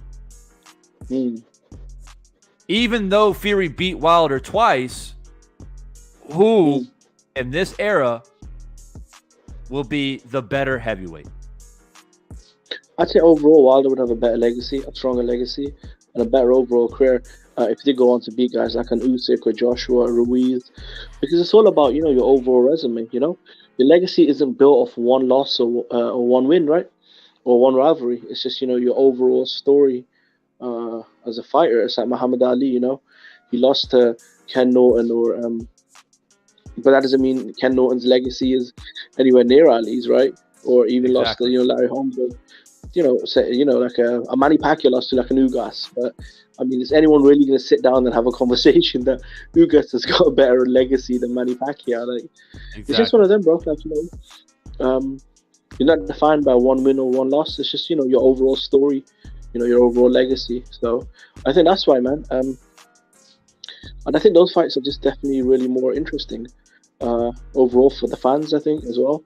And I think better for his legacy as well, because Juan Manuel Marquez, he did something significant, because most people would say, Pacquiao always had the edge over him. Like, Marquez always fought well. They had a draw. There's like, these weird decisions. It was always close. But then Marquez put a punctuation point on that whole saga by knocking Pacquiao out. Yeah. And when you think about all 4 of those fights, even though Pacquiao got the best out of the 4, you always think about that 4th fight. You always think about Manny Pacquiao, ass up, face down. Yeah. And that's just the way it goes. And Wilder has that opportunity against Fury as well. Because if Fury, even though Fury got, as of right now, he's got the best of the trilogy. If they fight a 4th time and Wilder knocks his ass through the ropes and fucking knocks him out, people are always going to think about that 4th fight. And that's the punctuation point. And there's no, once Pacquiao got knocked out by Marquez, Pacquiao, that was it. They never fought again. It was done. They never even revisited it. They both shook hands and were like, all right, I think we both just beat the shit out of each other for 4 times. So let's just call it. And like I said, like if Wilder knocks out Fury, that's the ultimate closure if you're Wilder, right? If you're Wilder, that's what's on your mind. We know Marquez was going fucking crazy for that 4th fight against Pacquiao. Pacquiao didn't really want it. Like he was trying to fight other guys, and he was busy knocking out Ricky Hatton and all these other guys. And he was like, well, we fought 3 times, like whatever. But Marquez was like, no, like I can't live with myself. I got to get this 4th fight. Like, I know I can do it this time. And the public was saying, well, Marquez, you said that 3 times before, bro. You couldn't close it out. And he said, no, I got you. The 4th one, I promise you, I'm going to do it. I'm going to knock him out. And he did. And it's like, think about it, right? Why did Pacquiao get knocked out? Pacquiao got knocked out because he got overconfident. He's like, I fought this guy 3 fucking times, and I know it works. I know what I need to do, and, it's going to be a war, but, I'm going to get the best of him with hand speed or whatever the case is, my combinations.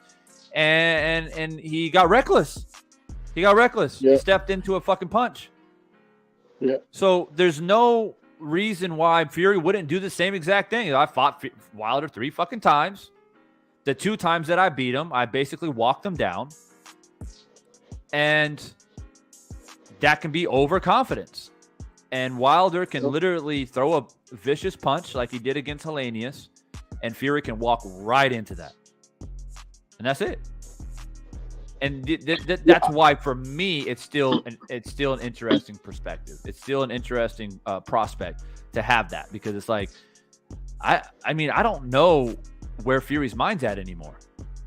I don't know if he can continue to get off the canvas like he did against Wilder already 4 fucking times.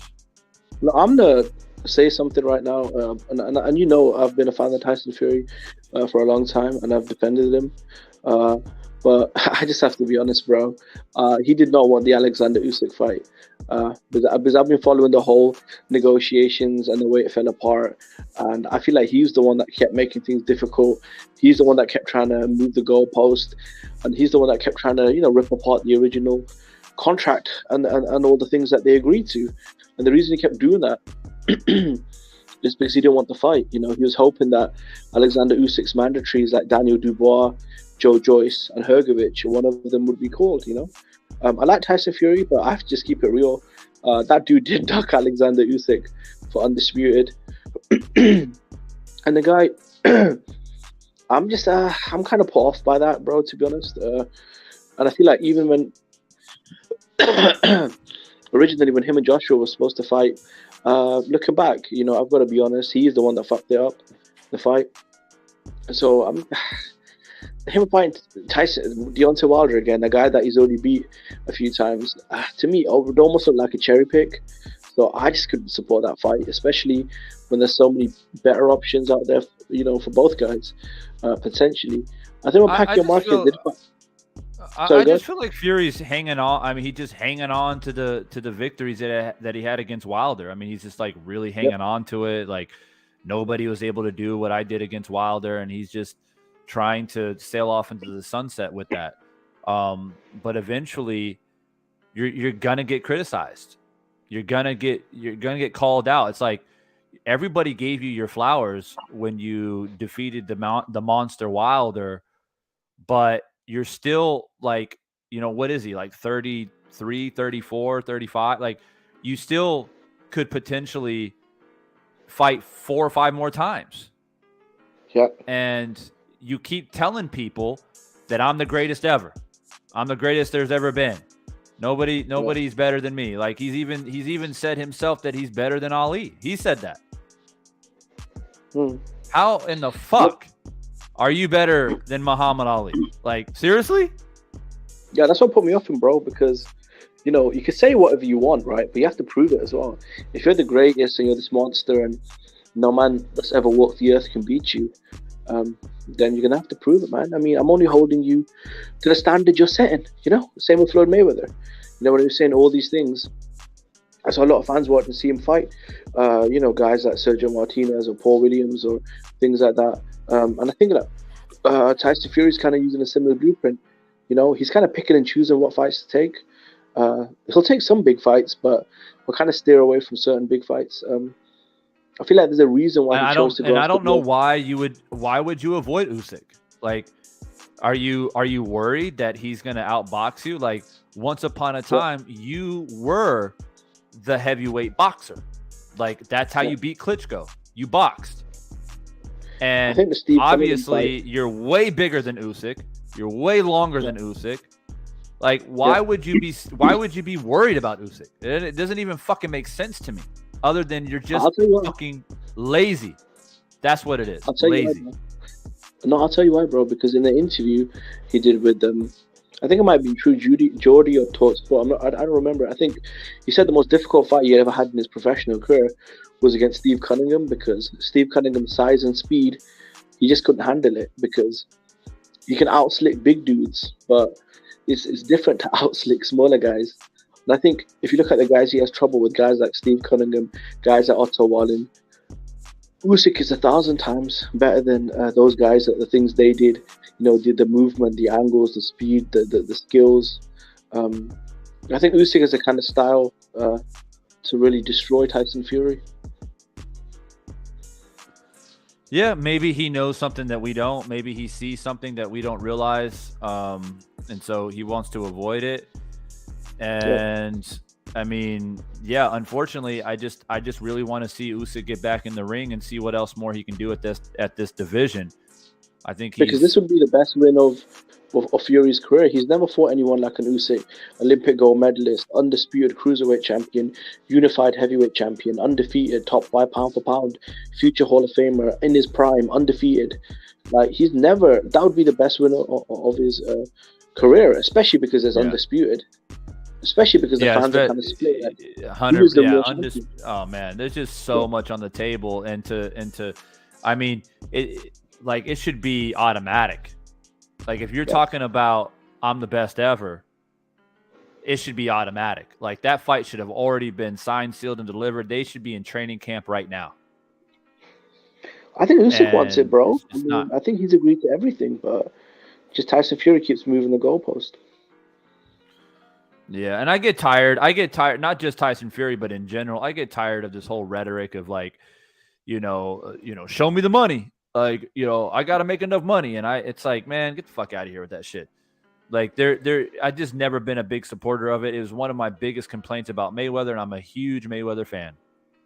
One of the biggest on YouTube at one certain point at the peak of Mayweather's career.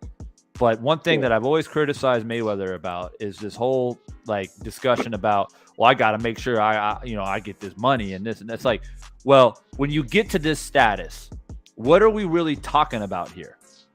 Like, you're gonna make what, 10 million, 15 million, 20 million without even trying, without even having to negotiate it's already automatic that you're going to be making, multi-million dollars in a fight. So if you're going to say, nah, 15 million is not good enough, I want to make sure I get 30. Then fuck that. Like, really? So at what point does legacy really matter? See, that's always been my problem with that, with fighters.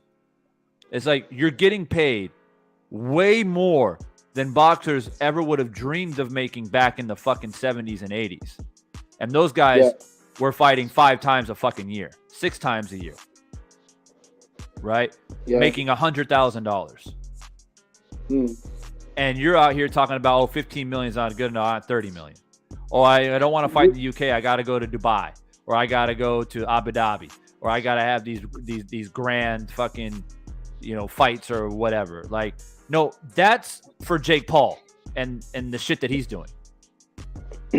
You are a legitimate professional boxer who holds a standard.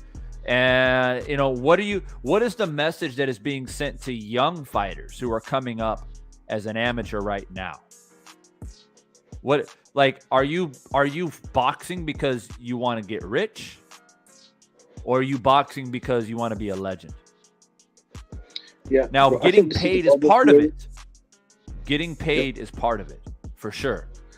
And boxers have come a long way from being ripped off and sabotaged by promoters and things like that, and managers. They've come a long way, and you got to give credit to people like Mayweather for that. They've paved the way for that. But at the same time, it's like, where do you draw the line? You just got to be a line drawn as boxing fans. Do you know what it is with Tyson Fury? You have to remember that this guy has basically been super jealous of Anthony Joshua for several years because he was never kind of like a rock star in the UK. Now that Joshua has kind of crashed and burned and his star power is, his career's in the dumps right now. He has to really rebuild his career and get some momentum. Fury's really taken over the UK market. He just fought Derek Chisora in a piece of shit fight that no one wanted, and he made like $25 million or whatever it was. I think with Fury, this is the first time in his career that he can fight whoever he wants and make a lot of money, and he's comfortable doing that.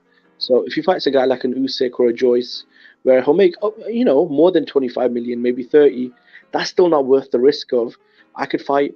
Why don't I just fight 2 Chisoras and make that kind of money? So instead of making one big bag of money and losing, I could fight 2 cherry picks and make the same amount of money, and I'm still safe. And I can run around and say, look, I'm undefeated. I think that's the situation. And I've just really gotten off of Fury. Just the cherry picking, the bullshit, man. It's out of control, Well, I'll probably go live about that at another time. But, ladies and gentlemen, we do have a mega fight coming up Saturday night. Yeah, we do. Yeah. And I'm super excited about it.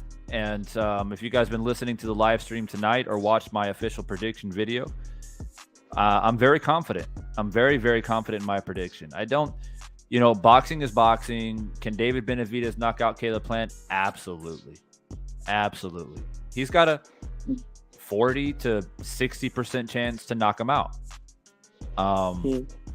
But I'm confident, man. Like the things that I've seen, when the fight was first announced, and K-Rod said this too when he came on. When the fight was first announced, I was like, I don't know, man, because my brain was still fixated on what Benavidez has done late. Like the David Lemieux fight was just a fucking travesty. Yeah, like that was a demolishment. And I was always a pretty big fan of David Lemieux when he was coming up. Me too. Yep. And it's like he just destroyed David. But then when I started thinking about it a little bit more, David Lemieux was a blown up 154 pounder. Yep. Like, let's keep it real. The guy's barely 5'9" with a 70-inch reach. And he was just way smaller than David. It was literally like watching, a fucking super welter against a light heavyweight. That's what it was like. And so what we have to realize and look at is, and sometimes we forget it, the little things slip by us when we have these type of fights like this. Where this is like what you said, Jimmy. Stylistically, like it doesn't get much juicier than this, and you can't make too much of a. I mean, it's always a compelling fight. That's why Pacquiao Mayweather was always so interesting, because it is a clash of styles. It's not two boxers going in there who's going to outbox the other. It's not two brawlers. I wonder who's going to knock out who. It is a boxer versus a puncher, essentially. Yeah, anything can happen. And that's why it's beautiful. That's why it's a beautiful matchup. But like I said, you can't let the small things get past you. Plant is a legitimate super middleweight. He's been at this weight class, I think, since the beginning. I think he came in as a 168 pounder, and he's been there the whole fucking time. And he's definitely dealt with proper super middleweights. He's fought a couple smaller guys too. He's fought a couple 160 guys that move up to 168. But for the most part, he's fought legitimate super middleweights his whole career.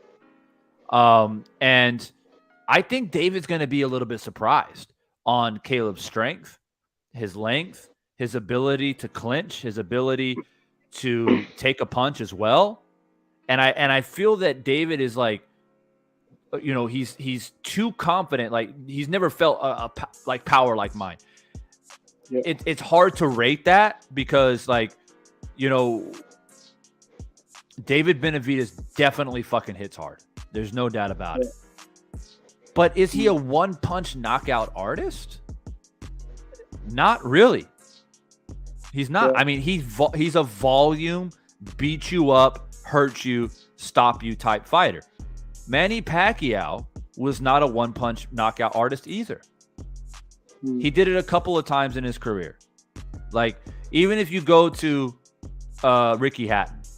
I mean, he knocked out Ricky Hatton because Ricky Hatton was just completely... I mean, that wasn't even Ricky Hatton. That was a fucking shadow of Ricky Hatton. But he was beating up Ricky Hatton before he dropped him, before he knocked him out. But he was never like a one-punch guy. I mean, he put bunches... when he beat Cotto, the Cotto victory is a perfect example. I mean, he started to beat up Cotto. He was just overwhelming Cotto with hand speed and volume until eventually he knocked him down and stopped him. Like 1,000 punches, it's not like Benavidez has a one-punch knockout ability. So if he's going to knock out Caleb Plant, he's got to beat him up. He's got to do what he normally does. And let's throw this out here too for the sake of argument.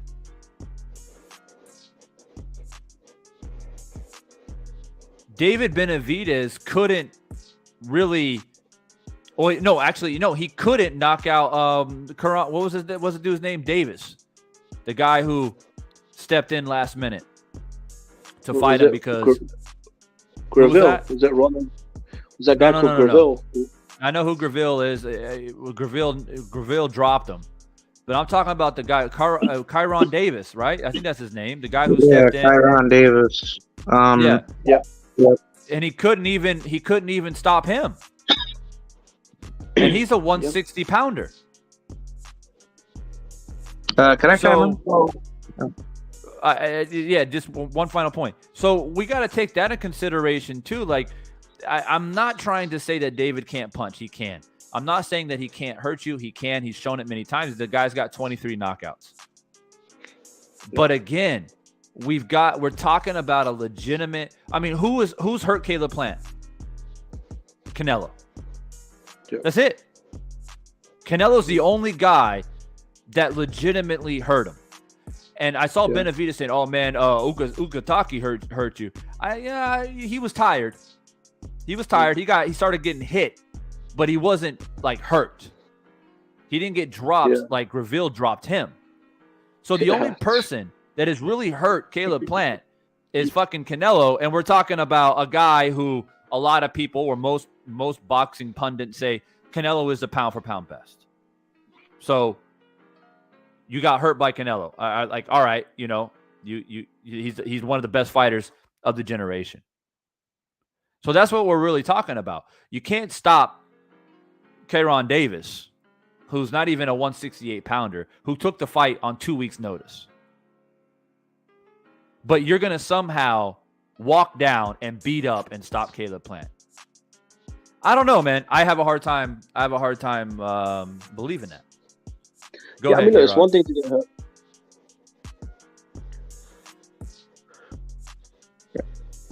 Could I chime in? Yep. All right. So let me make 2 points. First point, let's talk about knockouts versus referee stoppages. If you're getting referee stoppages and it takes a referee to get you a quote unquote TKO, then that doesn't count to be a knockout puncher. In order to qualify as a knockout puncher, leading into my second point, you have to knock somebody out. You have to brutally punch them with a good shot where it doesn't take a referee to come in and stop it. And perfect examples is Gervonta Davis, Errol Spence, Deontay Wilder, guys that don't even need a referee to get involved to make a fight, be stopped. And looking at David Benavidez's knockouts, he's in the same camp with Virgil Ortiz. He just throws punches and bunches. He's not really hurting you. And granted, I've known people that have punched hard at boxing gyms, and for even myself, because I box too, and I've actually seen the differences in my power when I actually, properly, accurately throw a good shot. You can understand when you're a deadly power puncher just by feeling the velocity and the veracity of your shots actually landing on somebody. But the case in point is that if it takes 20 to 30 plus punches to get a knockout on someone in which the referee has to stop it, then that's not making you a knockout puncher. And as far as David Benavidez's case, I actually know some insight. I want to say, at least for a rumor, I want to say that one of his sparring partners that's in camp with him, in which I believe he's going to be at the fight watching, via fight, a shout out to him. I'm not too sure if it's true, but I believe Elijah Garcia actually got called out for sparring with David Benavidez. And Elijah Garcia, he can hit. He can knock somebody out. He's in that same camp with Errol Spence and all the other guys, that hit hard. But the case in point is like, if it takes David Benavidez to have certain guys in there with him that can't go anywhere further to the canvas, where the referee always has to come in to get a fight stopped, then honestly, that just shows that David Benavidez, he's not anywhere different, in sparring. And granted, people can always say, well, sparring is different from like a professional fight. Yeah, it's true, but still, if you're not a bona fide power puncher, regardless if you have headgear or not, you still have the natural ability to knock somebody out. Like, you can feel it within your shots when you actually break someone down and actually kill them with a good shot. But if you're not built like that, then you can't call yourself a bona fide power puncher. That's like the whole reason why people call fighters a knockout artist or a boxer puncher, and other classifications that people want to go by. But the thing is that power is not developed. Like some people in the boxing casual, how should I say, like the boxing casual talk space, right? On YouTube, they they have like the weird idea to think that you can actually develop your power, which that's not true. It's either that you have power naturally or you don't. If you're not built to have any power, you can't build your power. You can't build any natural strength. That's never going to happen until I don't even know. Like, honestly, you can't have any power naturally. Or actually, you can't have power develop if you're not naturally built to be a power puncher. So, final conclusion is just that with David Benavidez, he's shown throughout his career that he's not a bona fide power puncher. He's just basically a volume puncher, and the same thing with Roger Ortiz and all the other fighters that have been known to get referee stoppages. So that's it. Yeah. And shout out to Platt Boys who suggested that I pull this up. This is the knockdown that Graville had over Benavidez. It's been a while since I've watched this particular knockdown. And by the way, the referee did some weird shit here too. I think he gave a lot of time for Benavidez to recover. But anyways, but you watch the knockdown, and the only reason why it happened is because Benavidez was completely careless. I mean, he was just like looping shots with his hands down and got hit with a vicious left hook. A very similar left hook that Caleb Plant landed on Durrell. And you're not going to see, I mean, this is, again, something that pure boxers capitalize on. Could you imagine any fighter during Mayweather's heyday walking forward with their fucking hands down like this? And Mayweather, we know, was not known to be a big, powerful puncher. Right? So it doesn't take much when your hands are down and your chin is up in the air. So take a look at the knockdown, right? Like, look at him just winging these punches. He reaches. See, that's what I mean is like he gets a little bit too confident with his reach and this power that he believes he has. And Graville is just standing there with his hands up. Right? And he takes the right hook to the body well, and he responds right away. I mean, this positioning here by David Benavidez, this big, long reach like this, is actually very amateur. Right? It's something that you would see in the amateur ranks, where just that chin up, his chin is literally up in the air. His left hand is not protecting his chin. And then his right shoulder is in a bad position as well. It's not protecting his chin as he swings in for the fucking body shot. There's so many punches that he can get hit with. Right? It happened to be the left hook, but it could have very easily been an uppercut.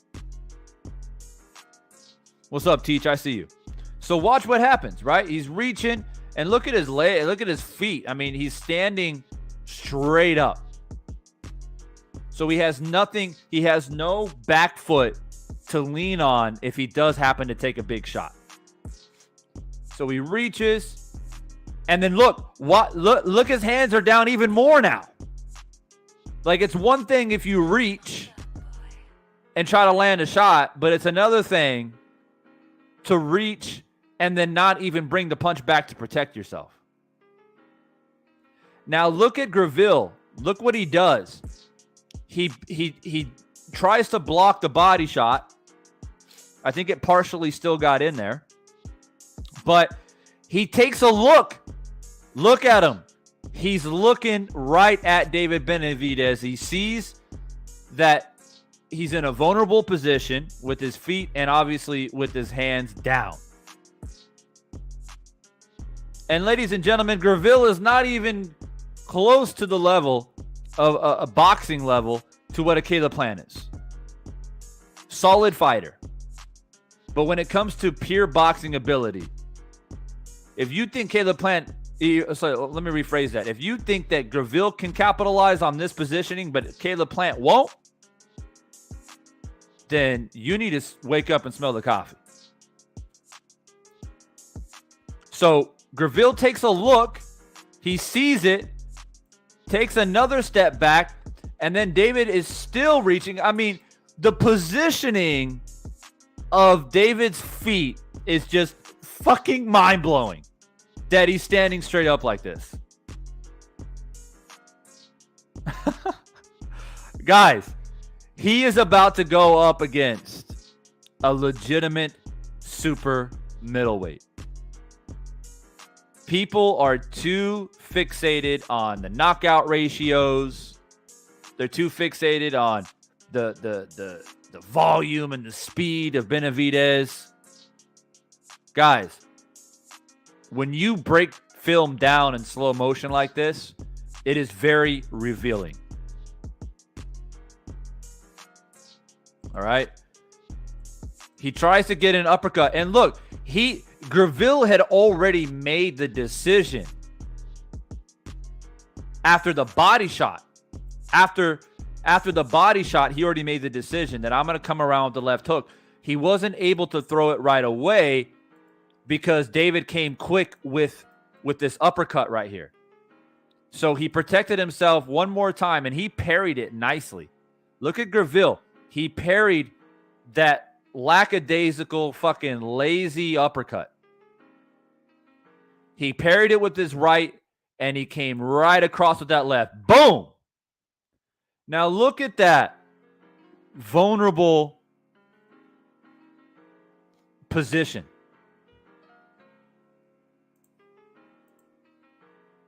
Bam. And a lot of that knockdown wasn't even like Graville didn't even load up with that punch. He kind of just threw it, just kind of arm threw it real quick. He saw the opening. He just threw his arm out there to land it. And David's so open that it landed easily. But that knockdown, I can tell by the way that David Benavidez fell down, that a lot of it was just completely off balance. He was just such bad positioning. Boom. And he didn't have a back foot to kind of step back to back down on. If he was in a better position in a proper boxing stance, he would have been able to take that punch because he gets right back up. But guys, you know, if Caleb Plant lands a punch like this, right, I just see Caleb Plant boost in confidence and actually attack David Benavidez. And that's what I think. So, you know, this is something that, you know, Platt Boys pointed out. He comes, Platt Boy back in that super chat. He says, same punch Caleb Plant hit Darrell with. Yeah, exactly. Pretty similar. Not quite. You know, David Plant sat down on his left hook way more than Graville did here. Plant went body head. Then his feet were planted, and he put some fucking torque behind that. He put all 168 pounds behind that punch against Darrell. I mean, he put Darrell to sleep. This was more of a like, I see an opening, I'm just going to throw a quick punch and see and try to land it, and he did. I mean, it's an arm punch, guys. This is an arm punch. It's kind of a jab, really. It's a jab. But David's positioning was so poor that he fell down. He got dropped. But watch, here's a better angle. Boom. This is not a loaded up. He did not load up on that. He just threw it out there and just like, boop. That's it. So not quite the same. Plant loaded up with the left hook. And that's just because Plant, via Breadman, has now developed this new skill set to have that ability. So we'll quickly pull up the Plant-Dirrell fight so you guys can see.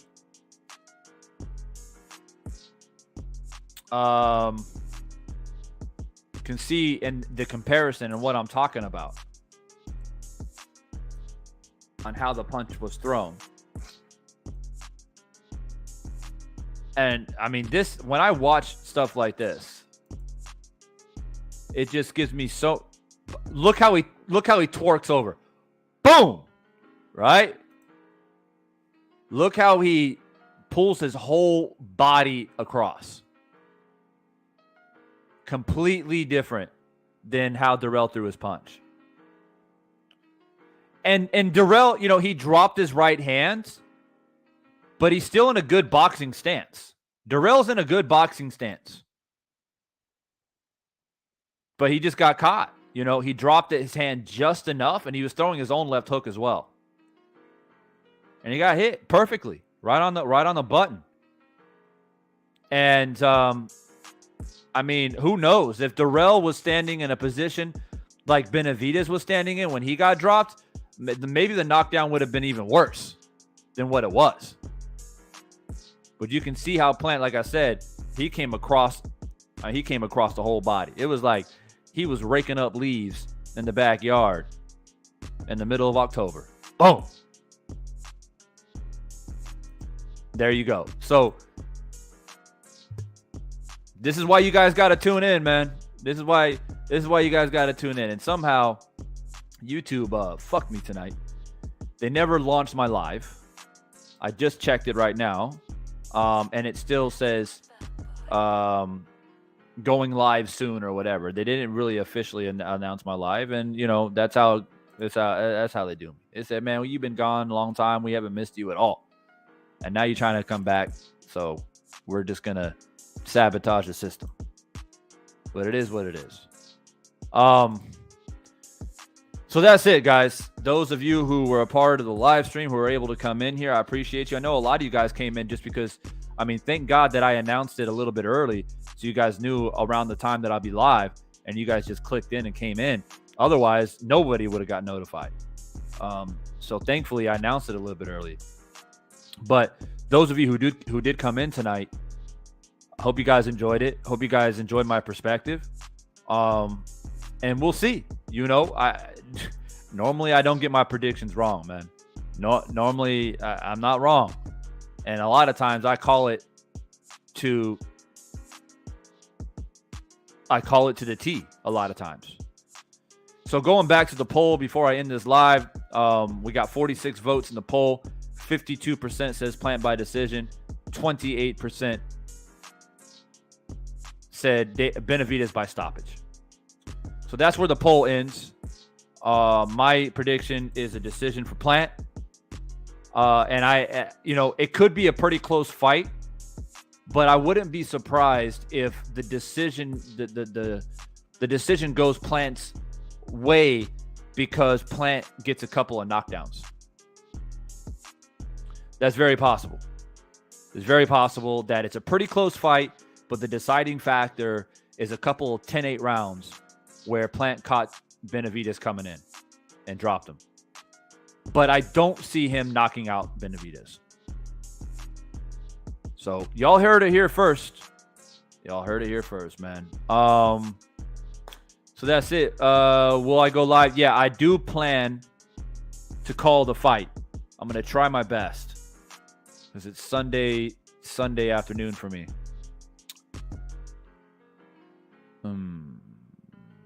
might be tough for me to call the fight live. But if I don't call the fight live, I'll definitely be on here for some post-fight thoughts. If I can't watch the fight live, then I'm going to have to stay off YouTube and all social media so I can go back and watch it without it being spoiled. And then I'll give you my post-fight thoughts. But I'll try my best to call it live. Where are they fighting at? K-Rod, where's the fight at? Vegas, I think at the MGM Grand or the T-Mobile Arena. I think it's most likely MGM. All right, so that's. Have they said around about what time the main event will be, like the ring walks? Usually, main events come around by like 11 o'clock. Cause like I'm out of Florida, so I don't know how far away you're from me, but I think you're at least aren't you like a day like ahead of me? Yeah, pretty close. So I know Vegas is on what is that? Are they on like Pacific time? I'm checking that out right now. They are Pacific time zone. They are UTC-800, right? That's for the PST time frame, and then PTD is UTC 0700. So technically, it falls under the whatchamacallit, the Midwestern time zone, right? So like that's technically like. Is it? It's on DAZN? No, PBC Showtime. Oh, on Showtime. Okay. All right. So it says 9 p.m. Eastern. So that's the start time. 11 p.m. Eastern time will be the main event ring walk. So 11 p.m. Eastern would be, I believe, 10 p.m. for Vegas time. Unless they're 2 hours behind.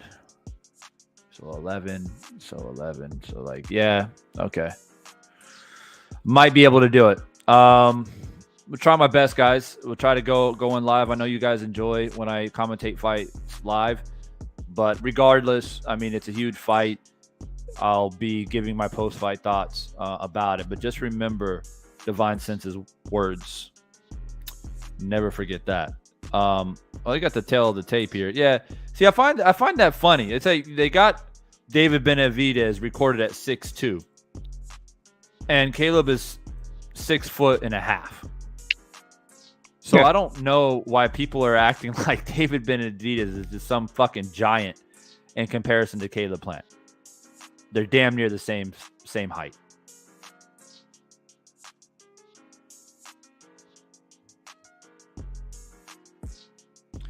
Interesting fight, guys. Interesting fight. I'm looking forward to it.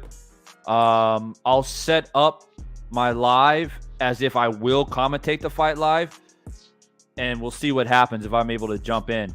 I do have a few things going on for me tomorrow because for me, it's Sunday afternoon. So usually Sunday afternoons, a lot of shit's going on. But I'll try to sneak on here if I can. If I can't, you guys will need to keep your eyes open for my post-fight thoughts. But I at least wanted to get this live out there to give you guys some food for thought on how I see this fight. For those people who came in and hit the like button, I appreciate you. Those of you who voted in the poll, appreciate you as well. I'm going to go ahead and end that poll now with 54% saying that Caleb Plant's going to win by decision. So the people have spoken. Those who have gave a few super chats today, appreciate that. And yeah, I'm going to go ahead and get up out of here. And of course, K-Rod, I appreciate you dropping in and help boost the conversation. And maybe I'll see you on here either during the fight or after the fight. Yeah, for sure. I'm excited. I wish I actually was there because I actually put in for the sweepstakes to try to potentially become like a winner to get free tickets and to get like all the resources that they give you if you actually are like a winner, right? But like if I was able to go, then I definitely would have I would have brought somebody with me, but I definitely would have had like a good like a great time in Vegas. And I want to go to Vegas so bad to actually watch like a big fight, but it's so mad expensive out there. Like Vegas is just crazy. So it's just like, honestly, like my best bet is just out here in Florida. At least I can go down to Miami or Tampa. But Vegas is just crazy, and then for some weird reason, Texas is mad expensive too. Yeah, Vegas is crazy expensive. I was there a couple of years ago, and it's just after about 3 days in Vegas, I'm like, all right, I'm good. It's just everything is expensive, and if you don't have your own car, if you're like renting cars or you're taking like public transportation and or cabs or whatever, man, it costs you an arm and leg. The food's expensive, the hotels are expensive.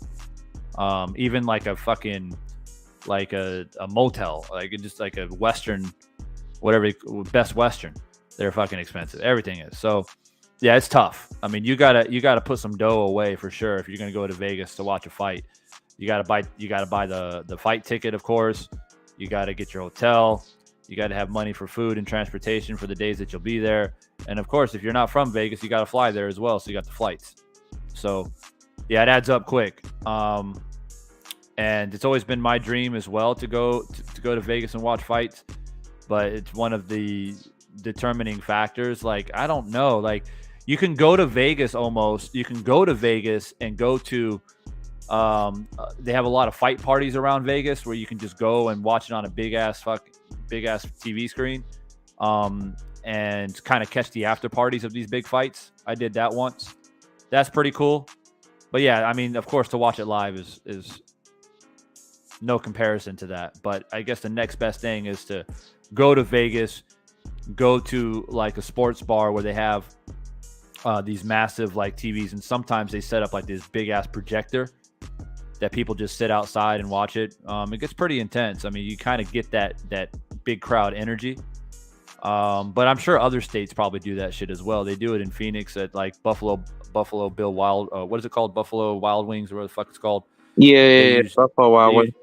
Yeah, they usually put on big events and put out a big projector screen outside the restaurant and stuff like that. So it's kind of it's better. And I heard somebody saying that some states they set up the movie theater. You go to the movie theater and watch the fight live in the movie theater. But yeah, Calvin says I got the satellite room. I got a satellite room in Vegas myself. It was dope. Yeah. I mean, I don't know. Yeah, like I like to be. Sometimes it depends on the fight. Sometimes I just like to be by myself and just focus on it. But sometimes, man, like I watched Mayweather Pacquiao live, not like live in a sports bar with a shitload of people, and that was fun. That was fun to be a part of that because most people are going for Pacquiao. So that made it even funner for me because I was like one of the few that said that Mayweather was going to win that fight. And then I also went to an Irish bar to watch McGregor Mayweather, and that was fucking intense.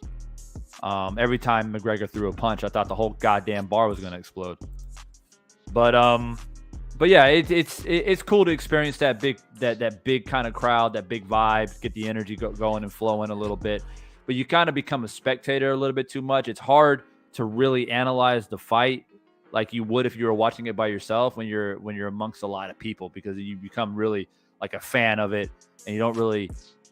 It's hard to be objective and think about the fight itself. Like when it's all done, you're like, whoa, wait, like you're so caught up in the excitement of it, than actually being able to really critique and break down the fight like you normally would if you're just by yourself paying attention to it. So there's pros and cons, man. But a fight like this, like, oh yeah, for sure, I would love to be a part of that live.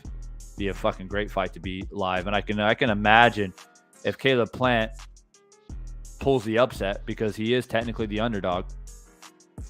Man, I can imagine the Mexican fans being crazy out there in Vegas after the fight.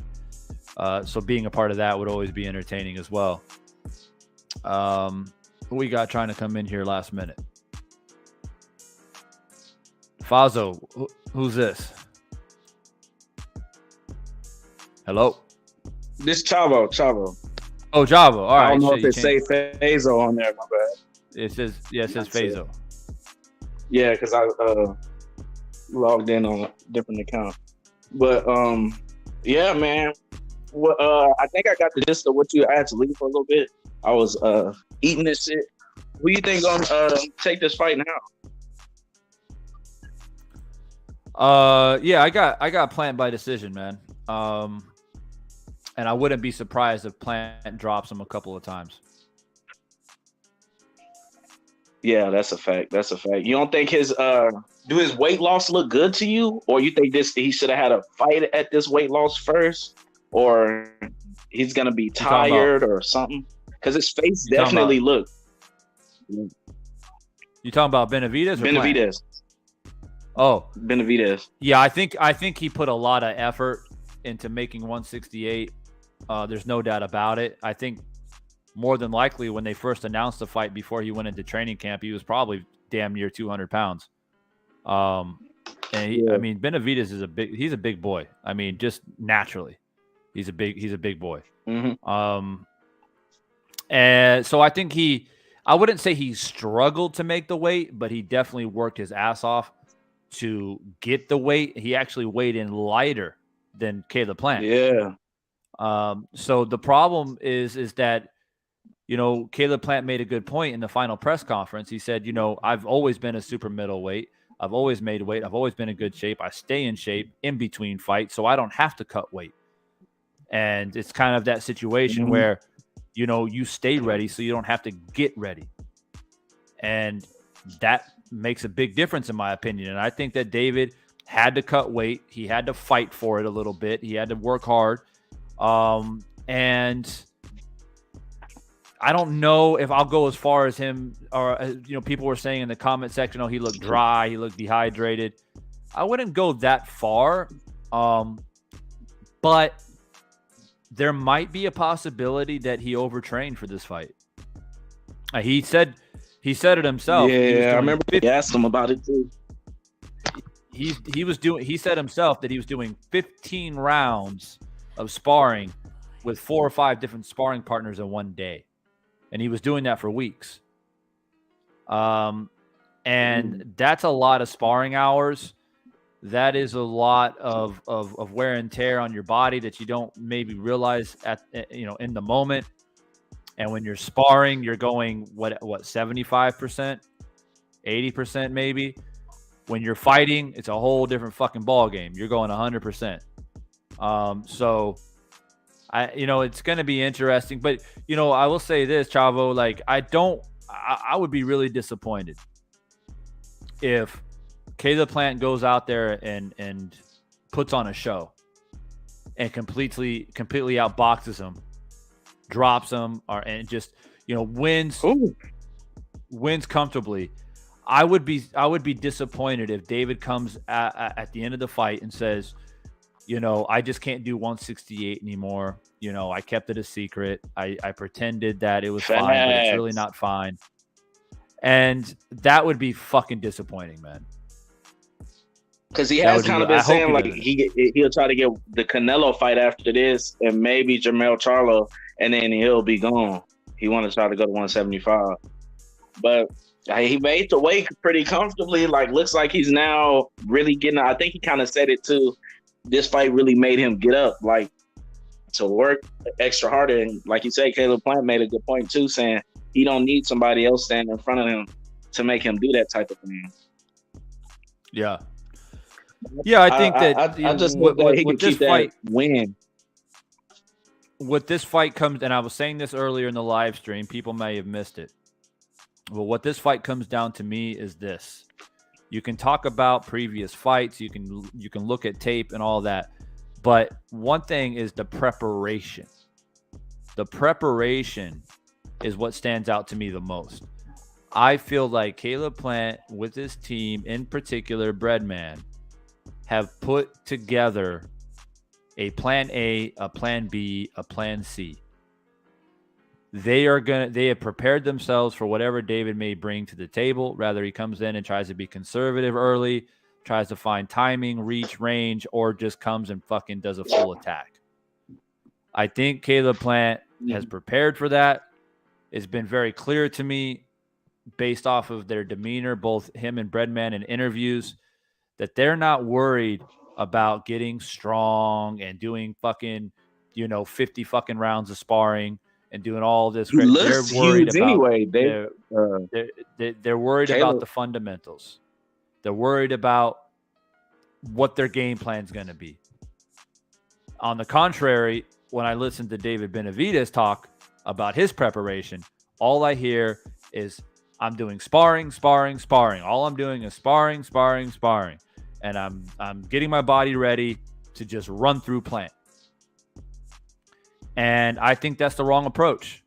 You want to beat a guy like Plant, you got to have a fucking proper game plan. And he doesn't have the experience that Canelo has. He doesn't. Canelo's been in there against some really good fighters. Hate him. Yeah, hate him or love him. Canelo's been in there against guys like Triple G, Floyd Mayweather, Daniel Jacobs, many other good fighters. He's seen a lot of different styles. David hasn't. Canelo knows how to pace himself. He's learned that. He's learned how to, be reserved, and that's how he beat Plant. He stayed composed, even though Plant was doing well. Benavidez hasn't learned that lesson yet. He was getting frustrated. Yep. He hasn't learned that lesson yet. David doesn't have that. I don't think he has that downshift. He only upshifts. And he doesn't have neutral. This motherfucker goes gears up, not gears down. Yeah. And when you start stuck in the face with jabs, Caleb Plant, you're going to come out pumping that jab out like fucking Larry Holmes. I promise you that. Yeah, he's going to stay on that stick. Oh, he's going to stay on. He's going to pump it up and down, left, up, down, angles. And if you can't, how do you counter a really good jab? And Caleb Plant has one of the best jabs in the division. Take him. You got to slip it, which he doesn't have the fucking head movement to do. B, you got to parry it, and you can parry only for so long because you parry a jab to the face, then you got to parry jabs to the body. Eventually, you got to counter the jab. But does David Benavidez have the boxing ability to counter a crisp, solid, fast jab? And we're not talking about you go back to the Graville fight. Graville stands in front of him with his hands up. When David comes forward, he tries to block shot and return shots. Plant's not going to do that. Plant's not going to absorb and then fire back. When you step forward, Plant steps back. When you step to your right, he steps to his left. When you try to cut off the ring, he's going to turn you. He's not going to let you just walk into his chest. The only thing... That's a fact. The only thing that if you are a Caleb Plant fan that you should be concerned about is, will he get tired? Yeah, that's what I'm gas tank run dry? Because one thing that I know about David is, and if you're a David Benavidez fan, you don't got to worry about his gas tank. I don't think he's gonna. That motherfucker. He the 12th round, he's gonna try and still knock out Caleb Plant, even if he's down on the scorecards. Yeah, that's probably when he's gonna try the hardest for sure. That's the only thing. That's the only thing that scares me too. And you know what's crazy? No one has brought that factor up about his gas tank, unless someone has point me to the right direction, because I want to see what he said about it. No one even brought it up at all. Like, do you think your gas tank is going to be a problem? Or even to Benavidez, like, do you think he's going to run out of gas or whatever? Matter of fact, it was asked backwards. They asked Caleb, I seen today, do you think Benavidez is going to run out of gas? Like around the 6th or 7th round. I was like, why would he ask him that? Yeah, well, BFTB earlier this evening pointed out he's got Plant as well, but he did point out that Plant has gas tank issues, which is true. He does. Fact. Now, he didn't in the Dirrell fight. He did not. He looked really good. But they barely – he knocked him on, the 6th? Yeah, they didn't go deep. They didn't go into the deep waters. But the around thing is, 9 is when he started. Well, you got to remember though, Darrell was making it a very rough fight. Like he threw Caleb Plant down a few times, and that wears you out. Like you have to pick yourself up off the canvas. You're fucking wrestling around and shit. But Caleb Plant was in tremendous shape against Darrell, and he had obviously had power to knock him out, so he wasn't tired. But you know, that's the thing. Like maybe Plant learned his lesson against Canelo to pace himself better, to just do little things better, to conserve that energy. That's again one thing that he has that Benavidez doesn't have. Benavidez hasn't faced a guy like Canelo. Yeah, that's it. I mean, that's you don't lose a fight against Canelo the way that Plant lost and not learn something from it. Like Plant didn't get knocked. He didn't get outboxed. And then the fight Darrell had with him was way different. Right. It was way different. He tried to stop.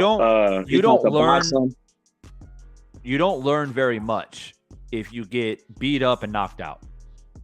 But Caleb Plant was arguably in the fight, if not winning the fight, up until he got stopped. So you take away the things that you did well. But you got stopped because you started to break down. You got tired. You dropped your hands. You got caught.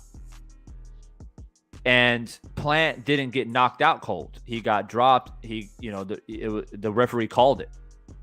But when you get knocked out like that, in that type of way, when you're winning the fight, arguably, and doing well, you take away a lot of experience from that. You come up short, you took an L, but you did well, and you didn't get knocked out cold. There's a difference. He basically got knocked out because he got fucking tired. That's why he got knocked out. Yeah. Almost like a Tony Harrison. But who has Benavidez faced that was a full-fledged 68-pounder? Was it only Graville?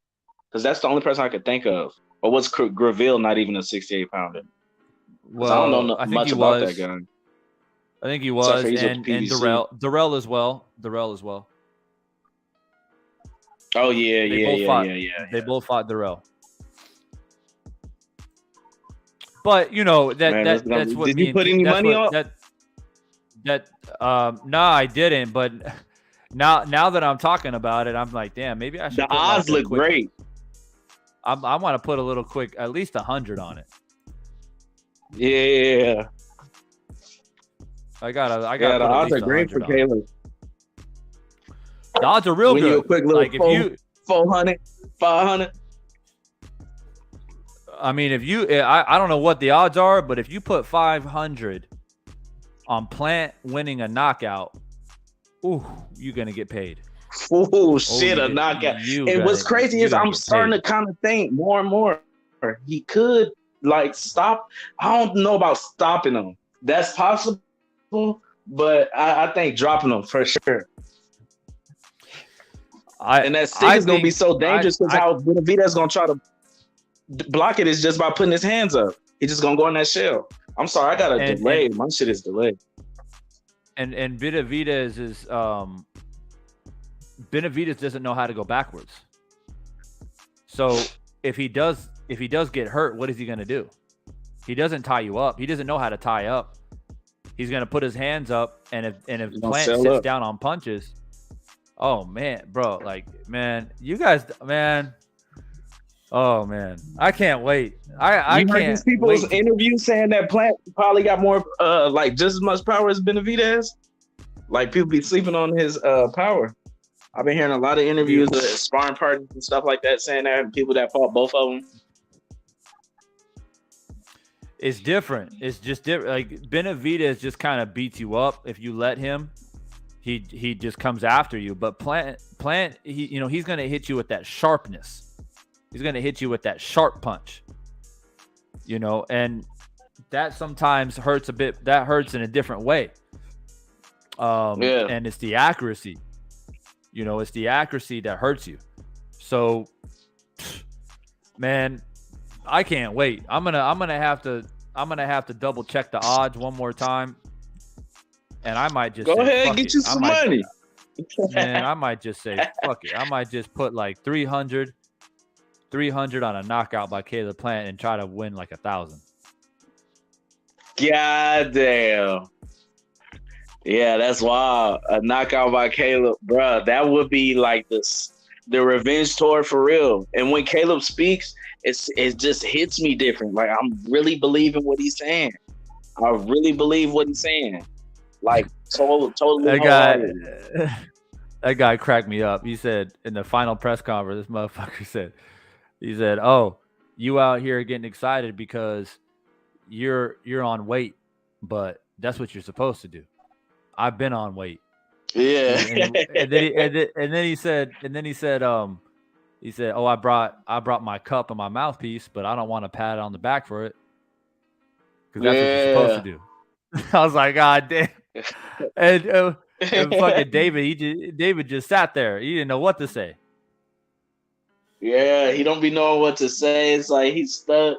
But I can't, man, I can't wait to see this. Are you gonna do a fight party? Yeah, I'm gonna try to go live during the fight, bro. I'm gonna try, but if not, I'll be here for the post-fight thoughts. Okay, yeah. I just hope he don't get stopped, man. If I call the fight live, I get hyped. Oh, that's what I was gonna say. I just hate that it's a fact that if either one of them loses, they'll never get a shot at Canelo. Like Benavidez, I think styles make fights. So Benavidez is still probably a harder style for somebody like Canelo to deal with. So even if he were to lose to him, I would still think he'll be a hard fight for both of them. Would still be a hard fight for Canelo, but for sure, he would too. And then for some reason, I think Canelo is fading now. Like it seemed like he kind of regressed. Yeah, after watching that Triple B fight, it looks like he regressed. And if Plant knocks out Benavidez, it is a very clear indication that he has improved immensely. And very cool. I wouldn't be shocked if Canelo ducks Caleb Plant and vacates the title. Yeah, me too. Because he has that boxing ability and that jab that Canelo hates. Canelo was getting very frustrated in the fight. He was smacking his gloves together. Like, damn, all right, let me try this again. Let me try to cut off 3, get him again. He was getting spun around. So, yeah, I think that style for him is very difficult, too, especially if he knows how to. Now he could wane in his power more. Oh, it's going to be dangerous. It's going to be dangerous. Yep, 100%, man. I'm looking forward to it. I hope to be able to see you guys here live during the fight. I'll try my best. If we don't see me, then for sure, 100%, you guys will hear my post-fight thoughts. I mean, I have to at this point. I've kind of invested my opinions about this fight. So, win or lose, I mean, if David Benavidez goes in there and knocks out Caleb Plant and proves to everybody that he is indeed the Mexican monster, then I'm going to come on here, eat crow, and give him his just due. But he's got to prove it. He's got to prove it to me. He's got to beat a legitimate... Because Tyron Davis made me question him a lot. I was like, damn, like Tyron Davis is kind of walking through some of this shit and giving them right back to you. And then he didn't have no notice, no nothing. Like, he's way smaller than Caleb Plant. He's smaller. Yeah, way smaller. And then didn't the same dude that trained Chiron is training Caleb? Yep. So they already had a game plan ready. So I can't wait, man. That's all I'm saying. I ain't gonna keep you up long. I can't fucking wait. Oh shit! I got this money on it.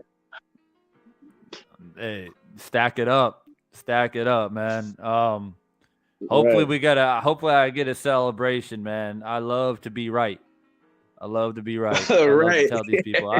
I've been arguing with people, man. Not necessarily on YouTube because I've been gone for a minute, but out here on these streets, everyone trying to. Oh man, David Benavidez, he's this and this and this. Yeah. I'm like, all right, well. Keep discrediting pure boxing. Because that's what you're doing. fuck Caleb Plant. Fuck fuck all of that noise people talking about. People love to bring race and shit into it. Fuck all of that. Let's get down to the nitty gritty. Caleb Plant represents pure boxing. Yeah. That's what this fight is about. So if you're saying David Benavidez is gonna that American pure boxing style, exactly. So if you're gonna discredit, or rather, you're gonna say Benavidez wins this fight easily, this, that, and whatever. So you're discrediting the American pure boxing style. That's what you're doing. None of this about where Caleb's from and what he looks like. Let's call it what it is. Mm-hmm. You think that style cannot deal with the style of David Benavidez. That's what it comes like. It's gonna be just too much. Like no. Yeah. That's what people. I think his style is more uneducated pressure. Like not as much as Canelo's. Like over the years he had to develop a more educated style of pressure and upper body movement. Two things that David Benavidez doesn't really have. Like he probably had a fat camp this camp too, so he couldn't really work on that shit. Well, he's so worried about sparring. I mean, that's all he did. That's what he said he did. He just spar, which is fine. You're getting your work in, you're getting your endurance in, you're getting your rounds in, you're building up your punch resistance. But are you working on your fundamentals? Like, are you taking time to work on your jab? Are you taking time to work on the inside? Are you taking your time to deal with a guy who's going to be giving a very small target? Like, Caleb Plant does not offer a big target to hit. So have you worked on that? Or have you just been, I'm going to fucking just do sparring and work on being this big freight train and I'm just going to come forward? Yeah. And then doing combinations off the ropes. If you see his workout videos, he working on a certain combination of when he do get him on the ropes. And where I think the later rounds, this is what I think will happen. The later rounds, he will end up catching them against the rope sometime. But I wonder what he's gonna do. Because I only think Caleb tried to sit on the rope sometime and hit him with that same shot as Mayweather used to hit him with the shoulder roll in the right hand because he's seen it work. So I think that was in his game plan until he noticed that all he do is punch his arms until he eventually dropped him a little bit. I think Caleb, if he gets in trouble, he'll just tie him up. He's just gonna tie up Dave. He's not gonna let David set his feet and throw big punches. I mean, that's when you look at a lot of. I think he was doing that with Darrell. Oh, he tied up Darrell all the time. Because that's what Darrell was trying to do. Yeah. Darrell was trying to smother him and out punch him on the inside, and Caleb wasn't having it. Caleb just tie him up, and it was frustrating Darrell. That's why Darrell threw him down. Mm-hmm. So almost rolled out the ring right there. We might see David Benavidez get really frustrated in this fight. Really fucking frustrated in this fight. And we might see an elbow. We might see a headbutt. We might see a fucking low blow. We might see some fucking like body slams. Like, don't. Yeah. This is what happens at this level when you're a type of fighter like David Benavidez and you're used to imposing your will. That's what you're used to doing. And you impose your will, and then all of a sudden, it doesn't work anymore. And that's when shit gets ugly. That's when it gets dirty. Because you got to find another way. And I'm not trying to call David a dirty fighter or nothing like that.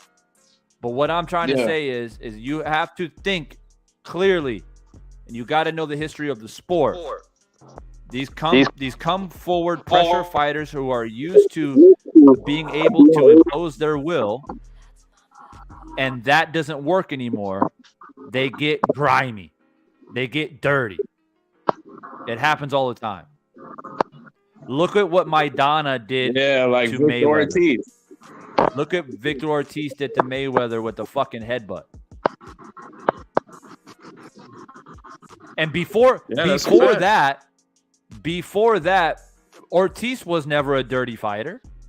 He's never headbutted anybody like that. He's never done something that nasty and blatant before. Yeah. The American style is just so frustrating to pressure fighters.